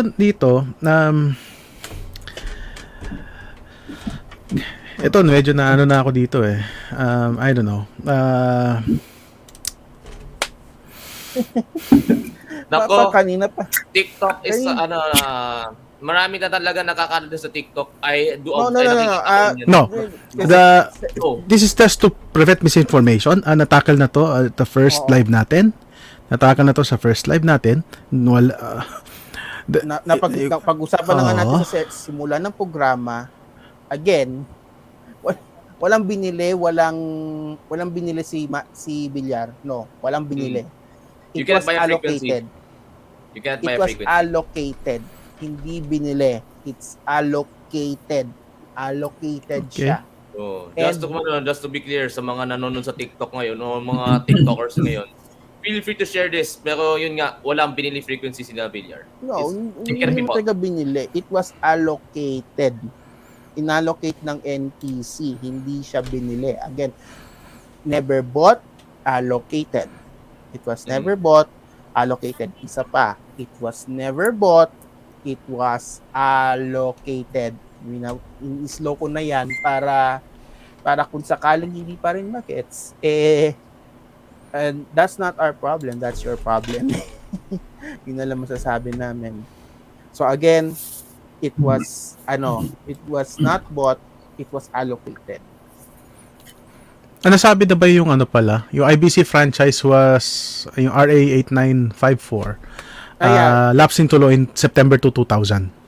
Oo.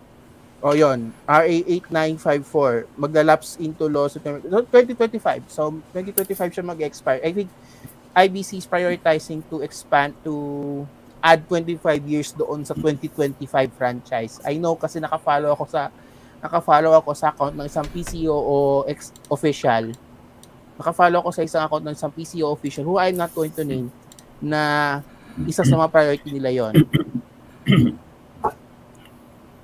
So, ito, may nagtatanong din tungkol sa situation ng PTB4. Okay. Saan na ba yun? May nagtatanong yata ng situation ng PTB4. Nakita ko kanina yun. Gusto nyo malaman. Sir, ito sir, public knowledge naman to. Nag-post si Ali Atienza, yung USEC ng DICT, ng status na nakikipag-meeting na raw ang DICT, PTV at ang JICA for a digital TV system for PTV4. And may plano Yan daw na tayo. sila. Oh. Oo. And may plano sila na ang JICA daw Sir JICA, na mag-implement ng isang program for libreng digital TV box. Pero sir, baka may gusto kayong idagdag doon, sir. Doon sa publicly na shinare ni Yusek Ali Atienza, who by the way is the Yusek for digital TV. Okay, yeah.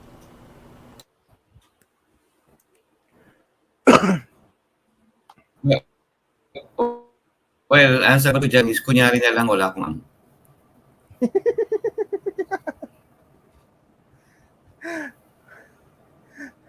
Ayun, I will sir. not Sige. comment. Ayun, okay. Okay, Exciting so, stuff. Yan. Ayun. Exciting stuff. Ayun. Basta Now, alam if you want to get an opportunity to work in broadcast, both in public and in private, join our ICEP 1 month long seminar workshop for broadcasting. That would be a very good ticket for you to get into broadcasting. Pero exciting stuff ahead. Meron ako nababasang tanong kay Robbie Sarmiento. Ito? Ito. Does Yan the ba? TV sets sa mga built-in ISDBT na binibenta sa page market are capable of receiving 4K resolution? Actually, it cannot receive 4K broadcast kasi wala pa namang defined standard for 4K. Wala pa. Wala. Wala pa. So, 1080 hanggang 1080i lang talaga siya or 1080p. Yes. Tsaka H264 pa yun no? Mm. H264 wala. pa yung decoding capability yun Kasi it Mga- depends pa rin sa hardware. Hardware ng box kung kaya mag-decode ng HEVC o H265. Yeah. Pero yes, there are TVs that can decode HEVC but not for a broadcast, not for broadcast, rather sa mga streaming. Yes, streaming or for your own media like yung mga let's say mga Nakinunan mo. Kinunan Kinunan mo sa cellphone. Kung sa cellphone, yun yung madidetect niya. Pero if hindi yan pat. Hard drive. Hindi, receiver. Nakamute ka, Pat. Nakamute ka. Hindi, setup box to. Alam ni Sir James to Isa sa setup maganda box. setup box to Ayun. Anyway, ito may tinatanong si Zim. Tuloy pa ba pag-push ng PBC bill? Right now it's languishing on the second reading.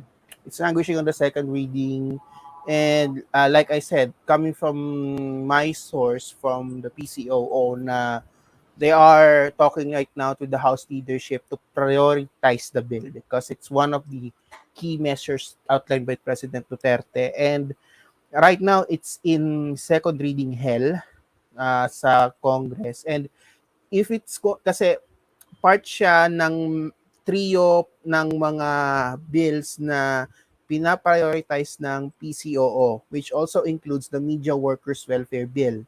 And I think hindi natin isasama yung freedom of information kasi medyo medyo gawol na sa oras. But the Media Workers Welfare Bill, the PBC bill, and the IBC franchise renewal are the three key bills that are being prioritized right now at the PCOO level.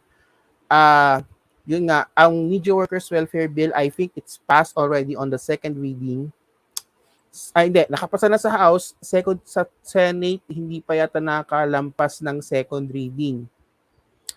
The IBC franchise bill is still pending on the committee level, and the PBC bill is languishing on the committee level. Sorry, hindi pala second reading. Committee level. So, ayun. Hindi pa siya nabibigyan ng committee report. And this is based on the House website. And right now, election ngayon. So, busy ang mga kandidato.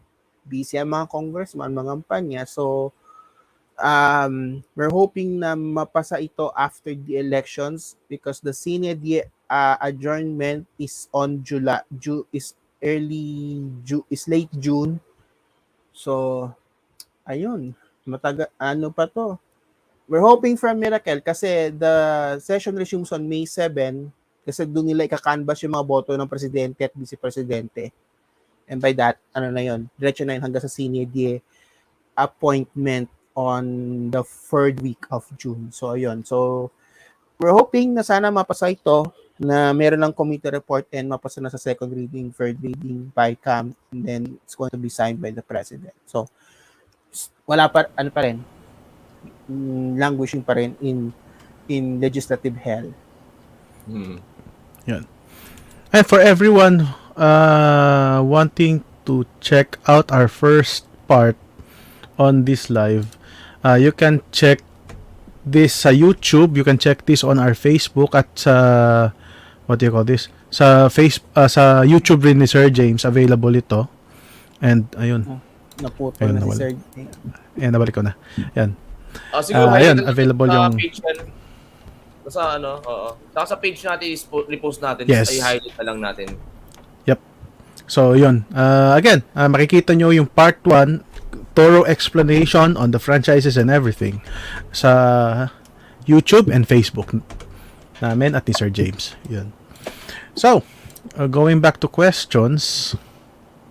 Ito yung clarification pala kanina. Yan. Was asking about recent developments regarding digital TV in the Philippines, such as not necessarily limited to TTTS being deployed. Not within the part of our discussion, so we're talking of Philippine frequency allocation. Yeah. That would be for general information discussion. But if we include it in this discussion, it might create more confusion. So, yeah. Kaya,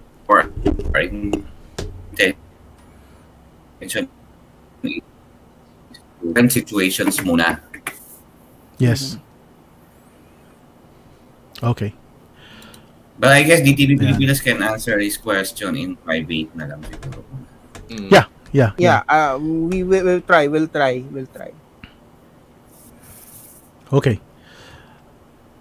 Let's see any more questions pa regarding Ayun, yung uplink lang siguro para this one? Kay Winchell. Okay. Question, is it possible ba magkakaroon ng uplink si AMBS sa C-band or kailangan pa ba ng isa pang permit from NTC? Pag gumamit ka kasi ng uplink, kailangan mag-secure ng permit sa spectrum and planning, RSPD, radio spectrum. Yeah, RSPD, sir. Planning Department. Planning Division. Planning Division to use the uplink and the downlink frequencies. That's about it. Yun. Okay. Hopefully that answers your question. Teka lang.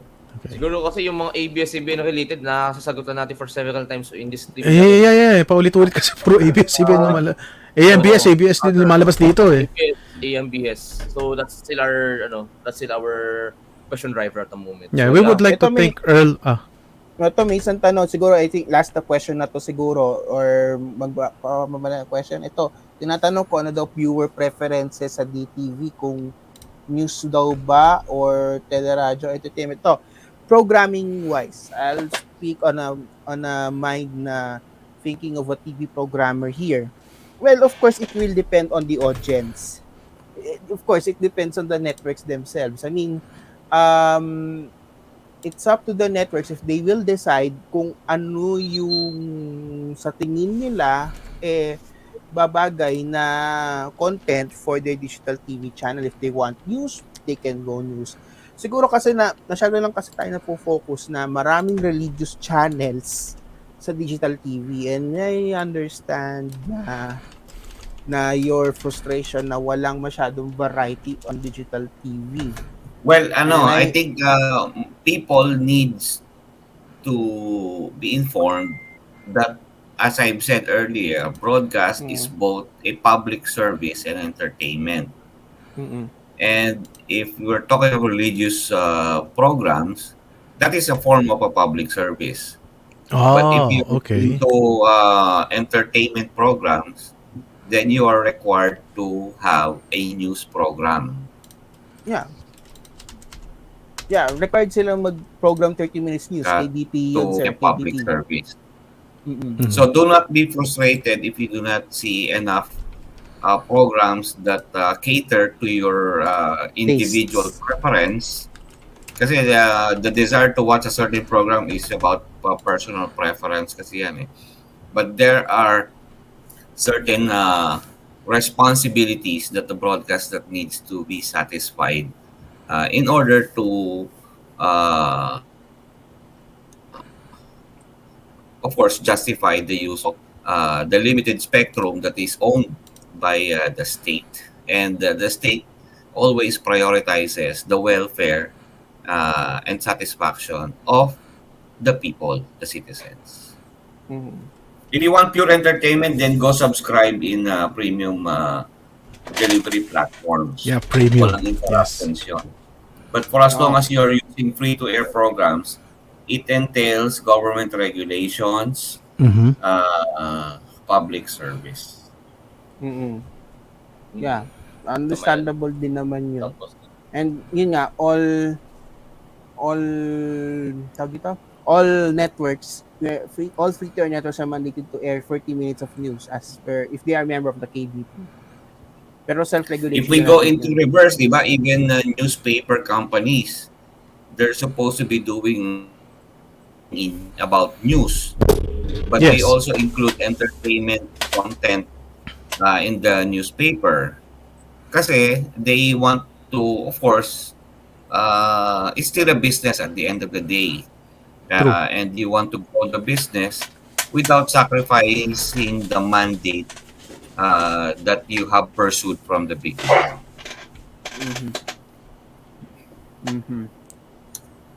Ayun. Ito, very interesting link kay Dennis Martinez. May recent study ba or survey ba regarding households using DTV boxes? Ang alam natin, meron. As far as I know, meron. Di ba, sir? Yeah. pero kailan ba yung Meron. last na published? 2019 pa yata, no? 2019. 2018. That was from ABS, commissioned by ABS-CBN that time. That's about... Kantar yata sila, no? Kantar ba sila or ano? Yeah, Remember. Kantar yun. It's a Kantar survey in 2018. Yung 51%. Oo, penetration, Oo. 51%. Yeah, 51% penetration. But that was in 2018. Saka, Yes. syempre, kahit sabihin for a span of 4 years, dami rin na nagbago. Baka iba pa nga, Yeah. baka we don't know kung ilang percent ng Metro Manila ngayon We don't know So, at the moment. we can't measure it right now. Walang recent study, wala pang recent as in very very recent na study na we don't have. No. Yes, The so- question is kung merong ang question is kung meron ng Recent study, and the answer is yes. Meron. But Meron, what is pero- the extent of the study? The extent of the study, hindi part ng question niya. So we will not answer. Okay. That's for me. I will only answer based on the question. Got it, sir. Mhm.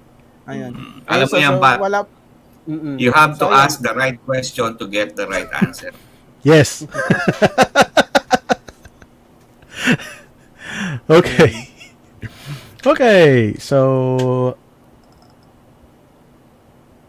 Ito. ito nakakatawa to eh.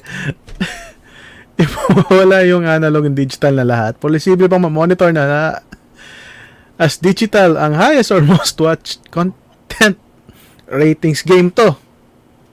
No. No. No. No. Ito lang kasi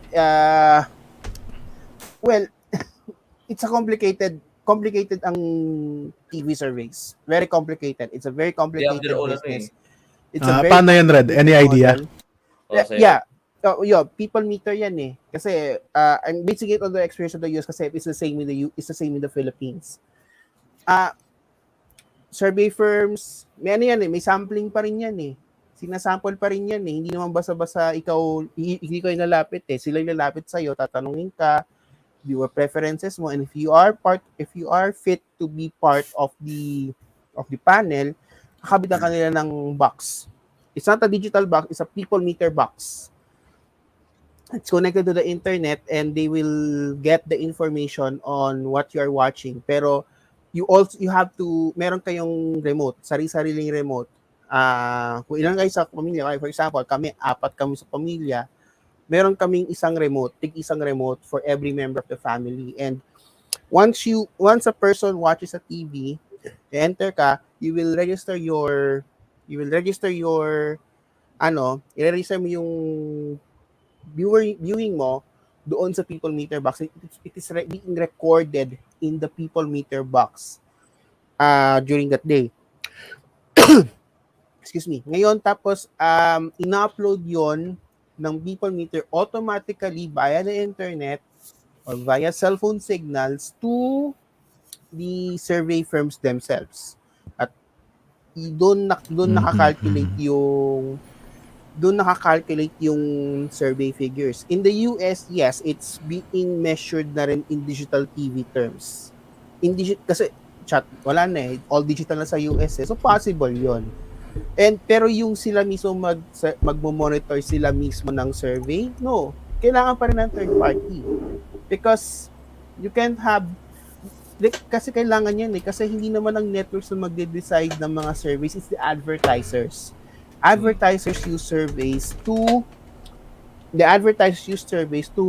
plot kung saang programa sila maglalagay ng kanilang commercials. The networks also use the surveys because that determines the ad rates for a particular year. So, hindi pwedeng My answer on that is it depends on the receiver you're using. If your receiving has a return path, Yan. which is an internet, then they can gauge your viewing habit in real time. Okay, now if we're talking purely of terrestrial reception, that is one way. TV networks have no way of monitoring your viewing habits. Now, if you're using a dongle, di ba, you have to accept the application, and the application in your phone, wherein you attach your dongle, is performing data mining, and it transmits viewer pattern behavior to the Yes. network. So it depends on the device. The Pero people sa- meter that was referred to by Red is the property of a survey company like Yan. Nielsen. and Nielsen. they have to install it into several houses to perform sampling. But if we're talking of the receiver that you have at home that you purchased, without the return path, hindi nila malalaman ang viewing habits mo. But if you use the dongle, then di ba meron doong ano bang tawag doon, yung opt-in? Yes, sir, may When opt-in yan. you install Yeah. a certain application, there is an opt-in, di ba? Yes. I can attest to that. You have Kasi to may accept. ibang dongles na nag-accept ng ng Yung opt-in. opt-in ngayon, Yeah. na hindi naman binabasa ng tao, there's a data mining option kasi yung phone mo, to be able to install the application, you need internet connectivity, Yes. and the application is working behind to gather information on what you are watching at what specific time, and those information will be transmitted to the networks once connectivity is established. Yan. Pero sir, di ba, kailangan may ano pa yun, approval pa yun ng mismong viewer. Minsan nga hindi nga binabasa eh. No, when you opt in, once you press accept, ando na lahat yun yung opt-in eh. Oh. Yeah. Kaya nga hindi masyado binabasa yung iba. Oh. Just like the Yula, di ba? Yula. Hindi naman binabasa yung Yula. Okay. Ito. This is a very interesting question. Is it possible to implement a polling system on DTT just like what Japan is doing? This is under BML na, sir, right? Hmm. Mm-hmm. Yan. Yes, you need a presentation layer of the graphics that contains the question and the options to select the specific answers. Yeah. And of course, you still need the return path. But the platform to present it over the screen is using BML. Yes. Dali lang at teka, palit lang ako ng headphone. Ayun. Sige, ano pa ba? Let's see the other questions at the moment. Ito kay Brian Nebres, no? Asking if what's the mandate of the NTC or if there is broadcast limit hours for block timing channels. Alam ko KBP to eh. Hmm. Alam ko this is sa KBP, pero sir, meron bang mandate sa NTC for block time channel? Kasi alam ko sa KBP merong mandate sa block times. And yung No. mandate sa Block timing is purely a commercial transaction between the network and the content provider. Mm-mm. Now, if you're asking if NTC has something to say about it, my personal knowledge is no, because it talks about content. Like I said earlier, it's a commercial transaction, but there are other agencies that vets the content, classifies the content. Diba? Mm. So, bigyan ko kayo na, ilan ba yung notes na yun nung agency na? 5 notes. Alam ko yun ah. So, hindi na siya under ng jurisdiction ng NTC, but there will be other agencies that would be competent to determine the applicability of that content over free-to-air. Mm-hmm. Mm-hmm.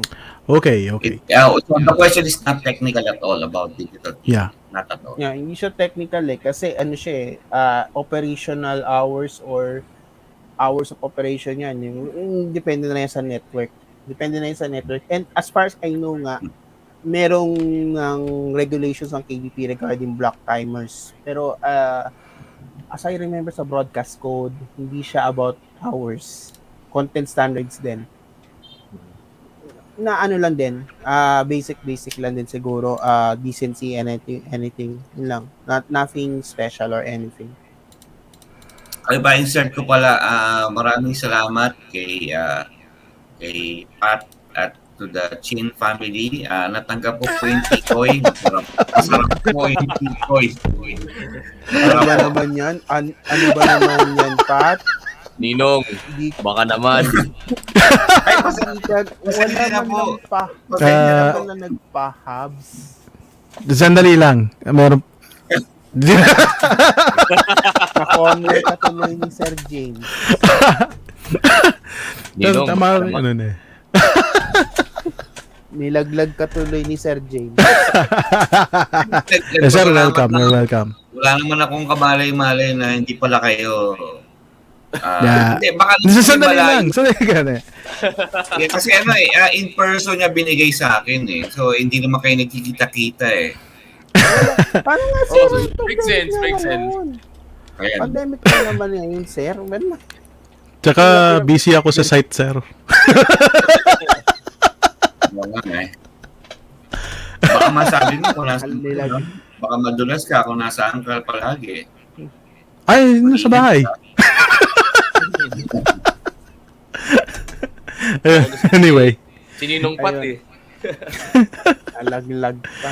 Anyway, so I think wala na tayong masyadong questions. Yung mga radio questions, hindi namin masagot yan. Yung digital radio questions. Oh, kasi the development of digital radio are a different thing eh. Kasi Dumampot na kayo yun ng eh. isa. Dumampot kayo ng isa, sagutin ko. Pero that's it. Isa lang ha. Isa lang. Sige, sir. All with- Ito, Ah, ito. Oh. Mamaya na to. Okay.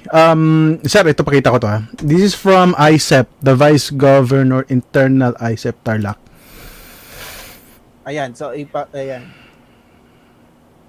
Yan. Okay. Ayan. Don Luis San Victores. Ayan, bakilal ni Sir yan. Kaibigan natin So, yan.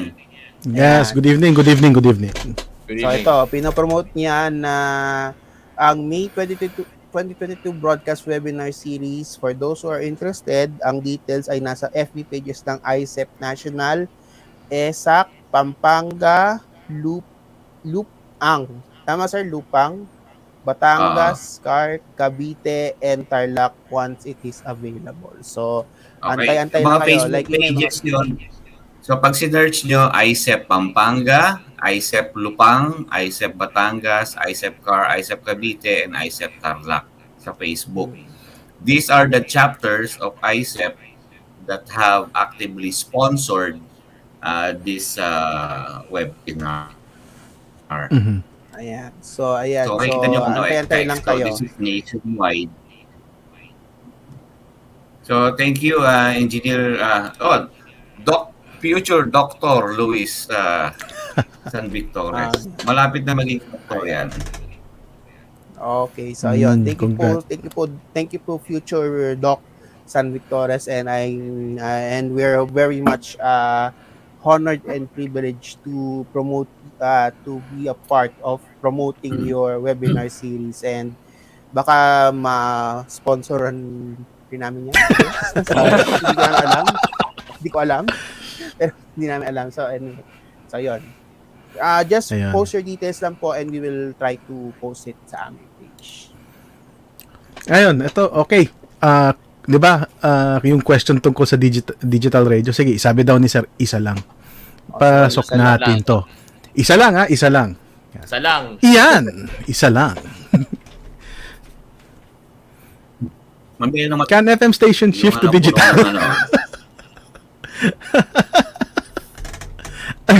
Puno, o sige. DS. Ano tayo? Oo. Lang ka naman hindi, di ba? Oh.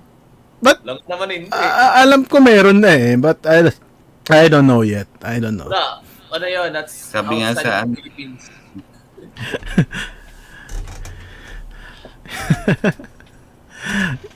Siguro yung next topic sa DTV Pilipinas, mag-flash ka ng spectrum ng sweep mo, and then ngayon, i-identify mo pwede. yung naka-digital and naka-analog.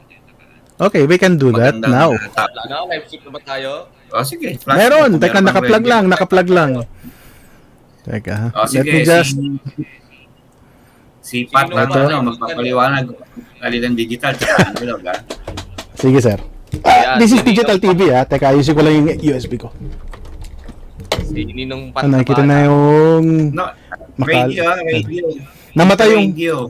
Hindi TV, radio. Oh, radio daw, Ah, radio radio. nga. Radio. Sandali. Sinaksak lang ng Kakaiba SDR. na- Ito na yung mga kalat ko eh. Yan nga. Mouse ng pack. Teka muna, ano bang SDR, Pat? Ano bang SDR Ito. na yan? At paano ka ba Ito, magkakaroon? this is a SDR. So, this is a software-defined radio. So, this is just a USB dongle. Ay, kunin ko yung mas maganda.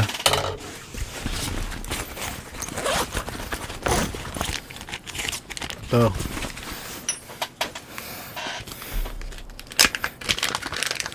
Baka yung mga ano dyan ah. Yan. Baka yung mga snack. So, ito. Inayos kong kalat. So, this is a SDR. Pwede ba silang bumili sa DTV Pilipinas niyang SDR na yan at ano ba ang mga capabilities niyan? Well, itong SDR na to, SDR is software-defined radio. So, it's a USB na may RF capability, RF receiving capability to receive radio waves from 50 megahertz hanggang 1 point something gigahertz, 1.2. Pero this is calibrated to 2.4. So may ginawa ako dito just to makapag-receive ako ng no electo. Yeah. So anyway, nakakapag receive ako and I can do sweeps using some software na ipa-plug ko ngayon. So give me 5 minutes to set it up. Mabilis lang naman to.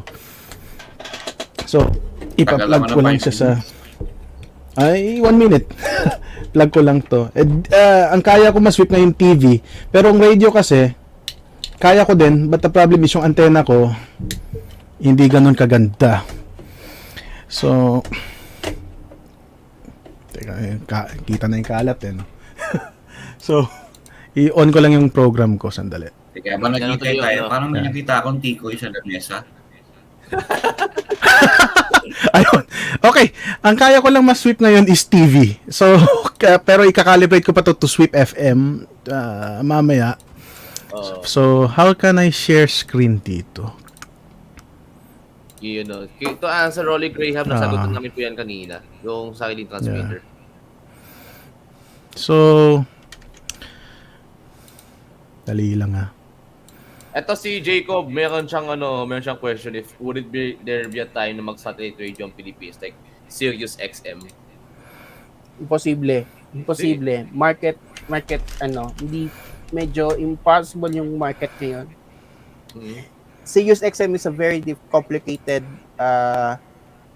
Sirius XM is a complicated system.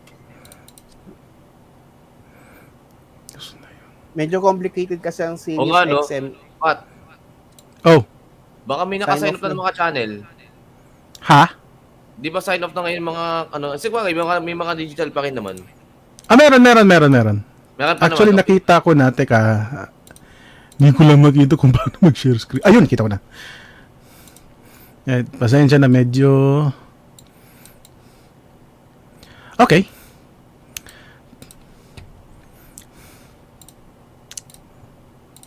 Sige, after a few clicks, magtingin pa tayo ng mga ibang mga questions.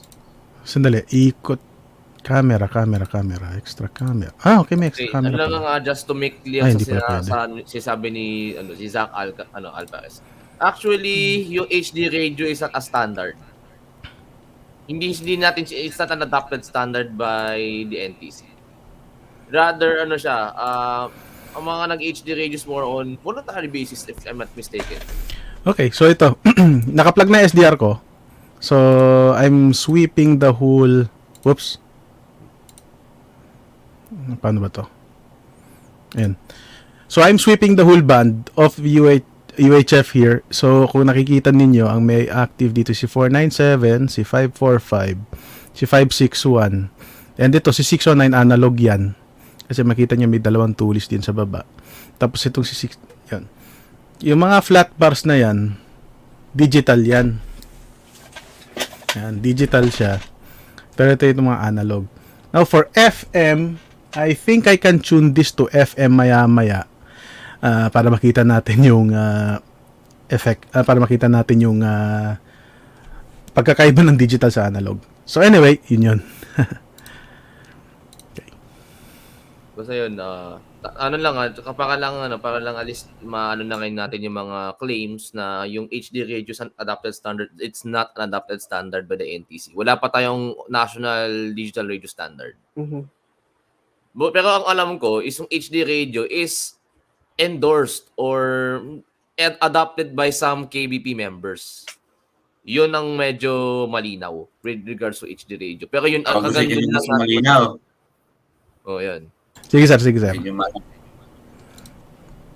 Ang story behind that.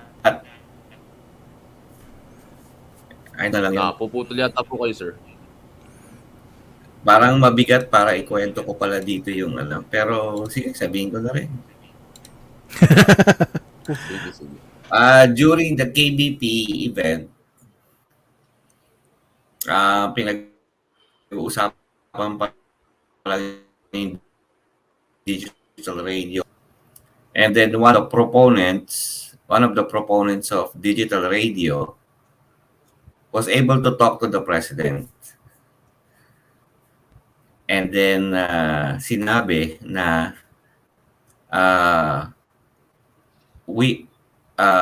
there is an ongoing test of a digital radio broadcast.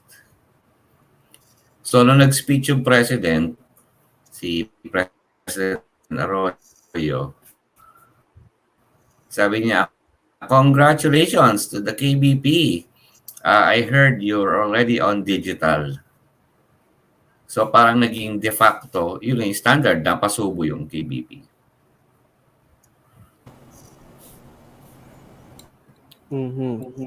Yung station we don't know ay It's not the station. Kung sino yung It's the proponent. It's president, and the president suddenly included it in her announcement in the speech. So parang nagkaroon na ng de facto format yung technology, yung standard technology for digital radio gagamit Pilipinas because of that circumstance. Okay. Tanda ko nga yun, yeah. yan. Pero Not ang sure. problem kaya walang wide dissemination of the digital radio is because the problem is mostly receivers. You cannot find that receiver unless talagang hinanap mo at nagpunta ka sa Lazada or sa Shopee katulad ni Pat, baka meron ka diyang receiver sa tabi mo, ipakita mo na sa screen. Ano yan, sir? Yung digital HD? Meron. Teka, kunin ko lang. Ayan, Tsaka pakita mo naman, sa screen. Sige, go. Pero ano lang din, pero kasi kaya may nag-debate if it's HD radio, if in terms sa price ng mga receivers. Pero upon I did some research before, yung difference ng HD radio tsaka mga DAB devices, hindi mo sila nagkakalayo sa prices. Kung may difference man, siguro $1 to $10 ang difference ng mga DAB tsaka ano. Well, To. Yan. It's a phone na may HD radio. Yan. Pakita mo. Meron ako niyan. Si Beat Boy. Oo. Yan. Teka, nagbo-blurred eh. Teka.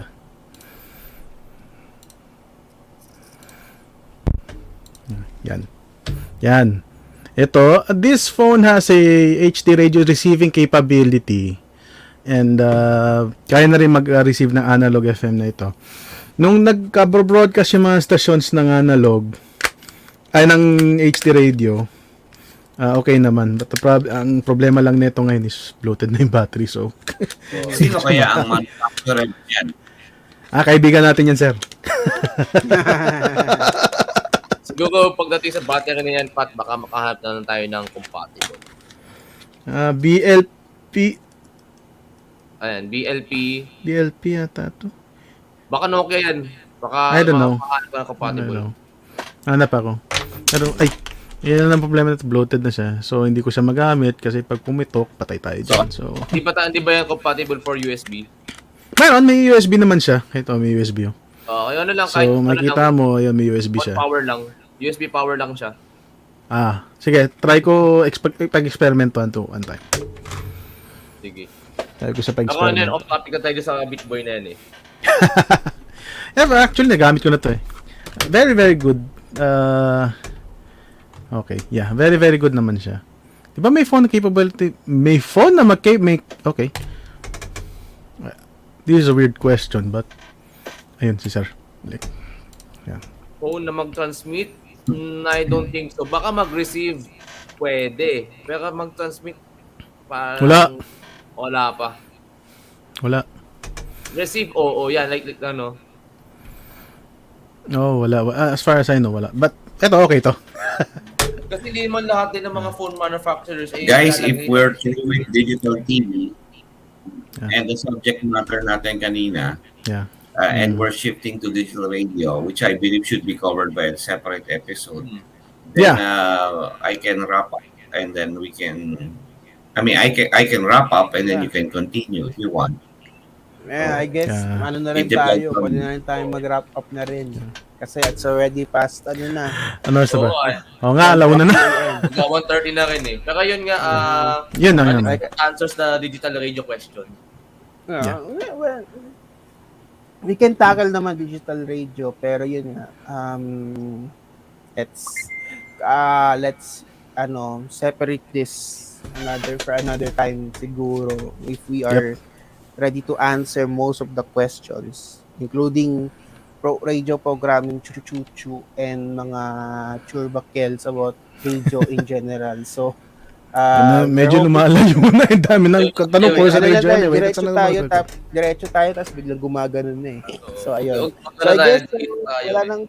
wala nang questions? Wala naman na. I see, wala naman na. But yeah, Wala na. I think that hopes up. But if you have any, may mga, kung, check out the part 1 then if you have any questions regarding that. No? Oo. Yung May mga questions. kasi most of the questions na natatanong na dito kanina sa taas tungkol sa has been tackled in the part 1. But yeah. And kung may questions kayo or comments and anything, andyan naman yung page namin. Oo. Pero Comment lang yun kayo. Send a message. We'll try to answer yung mga messages ninyo. I know nag-PM kayo lagi, but we'll try to answer them as honestly as we could. Yep. Ayun lang masasabi lang. Kung Anyway. ayun. So, ayun lang. So, again, thank you again for listening to our another session ng DTVPH Live para sa mga insomniacs na may ganang manood sa aming live stream. So, please log on to our website, edpilipinas.org. Follow social media, of course. Ito na, napapanood na YouTube, Facebook.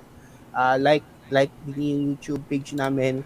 Like and subscribe po sa YouTube ha. Live and subscribe. And put the notification bell. Paki-on lang yung notification bell. Kailangan yan, kailangan. Para malaman nyo kung magla-live na kami soon. So, ayun. And also on Twitter, DTV Pilipinas. So, ayun. Lahat ng social media sakop natin, Instagram, pati TikTok, meron tayo.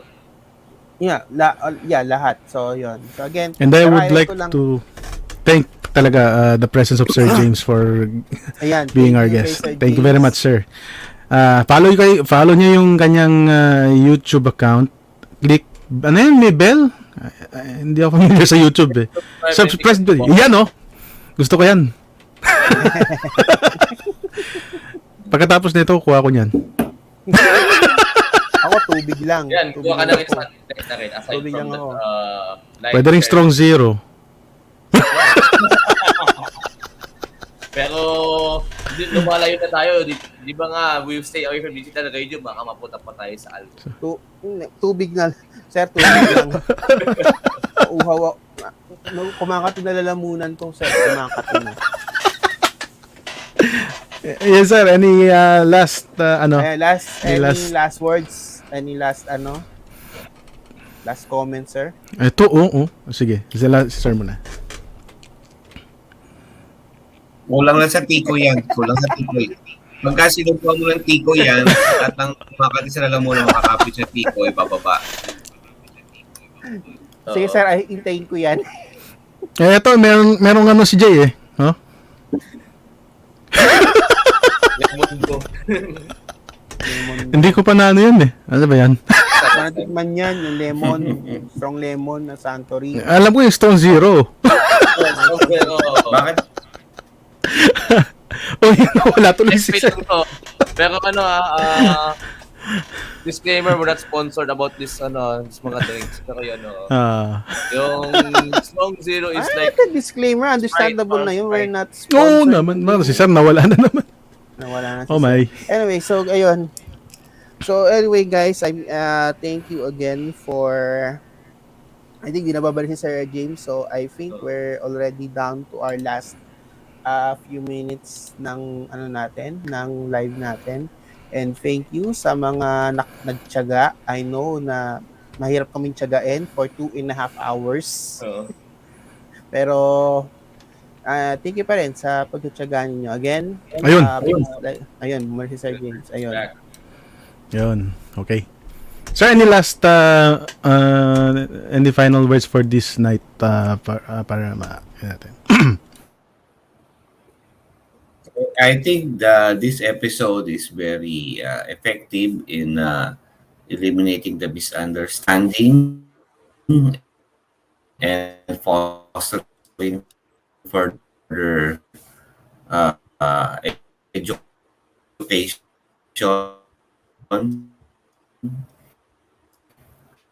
among the viewers Yes. who are forward in the future to do more of this kind of sessions. This is our way of public service to our listeners.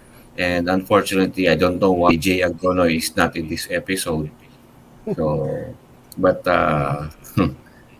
we will have more opportunities to discuss in the future about technology, about the impacts to the lives of the Filipinos, and what we can do to be a better contributor to the country than just being a complainant rather than a contributor to nation growth.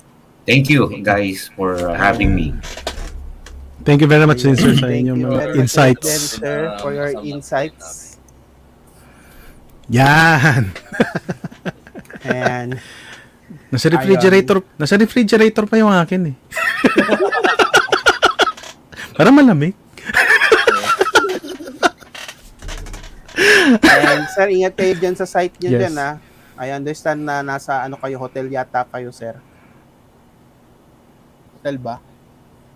hotel yan. Ayan, okay. So again, Kyle, promote. So ngayon wala natin to promote naman. Pero ang just like what I normally promote, get vaccinated, kayo. Mabooster na kayo, kung meron na kayo, libre naman eh. Mm. Tapos ayun, kung dulit ko yung dugo. Tsaka naman,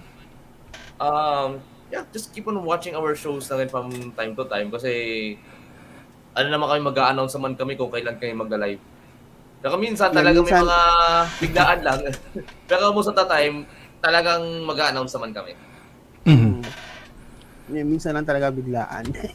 Yeah, most of the time biglaan kung gusto lang namin mag-live.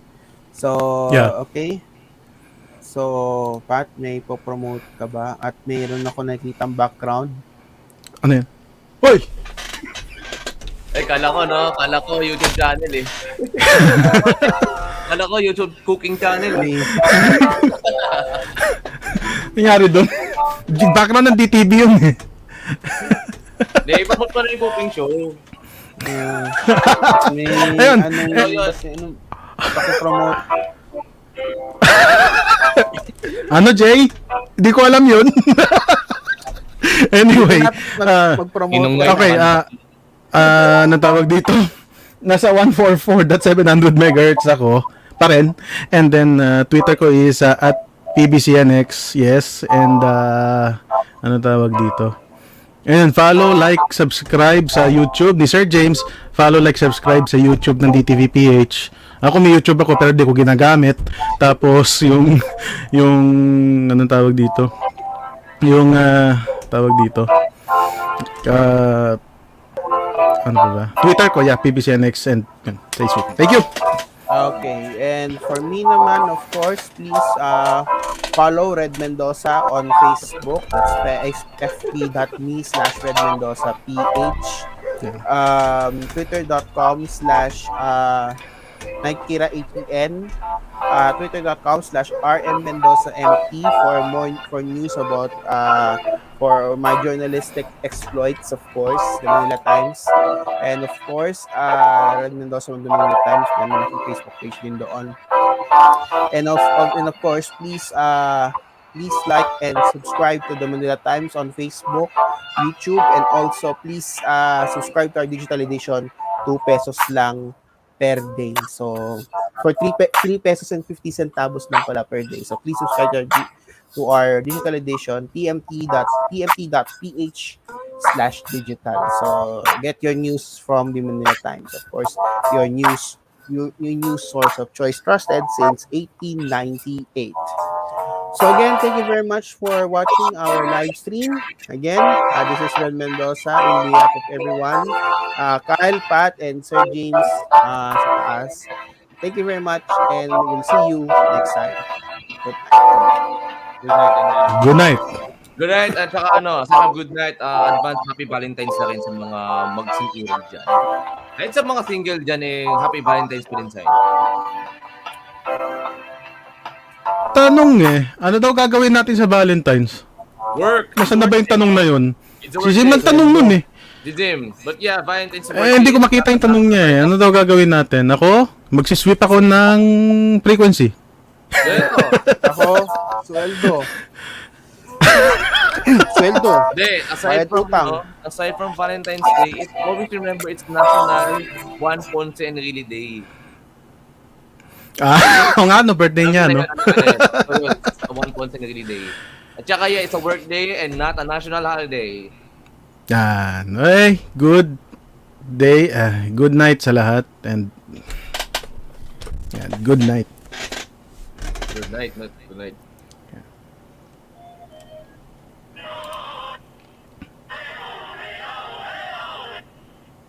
Ano yun? Wala.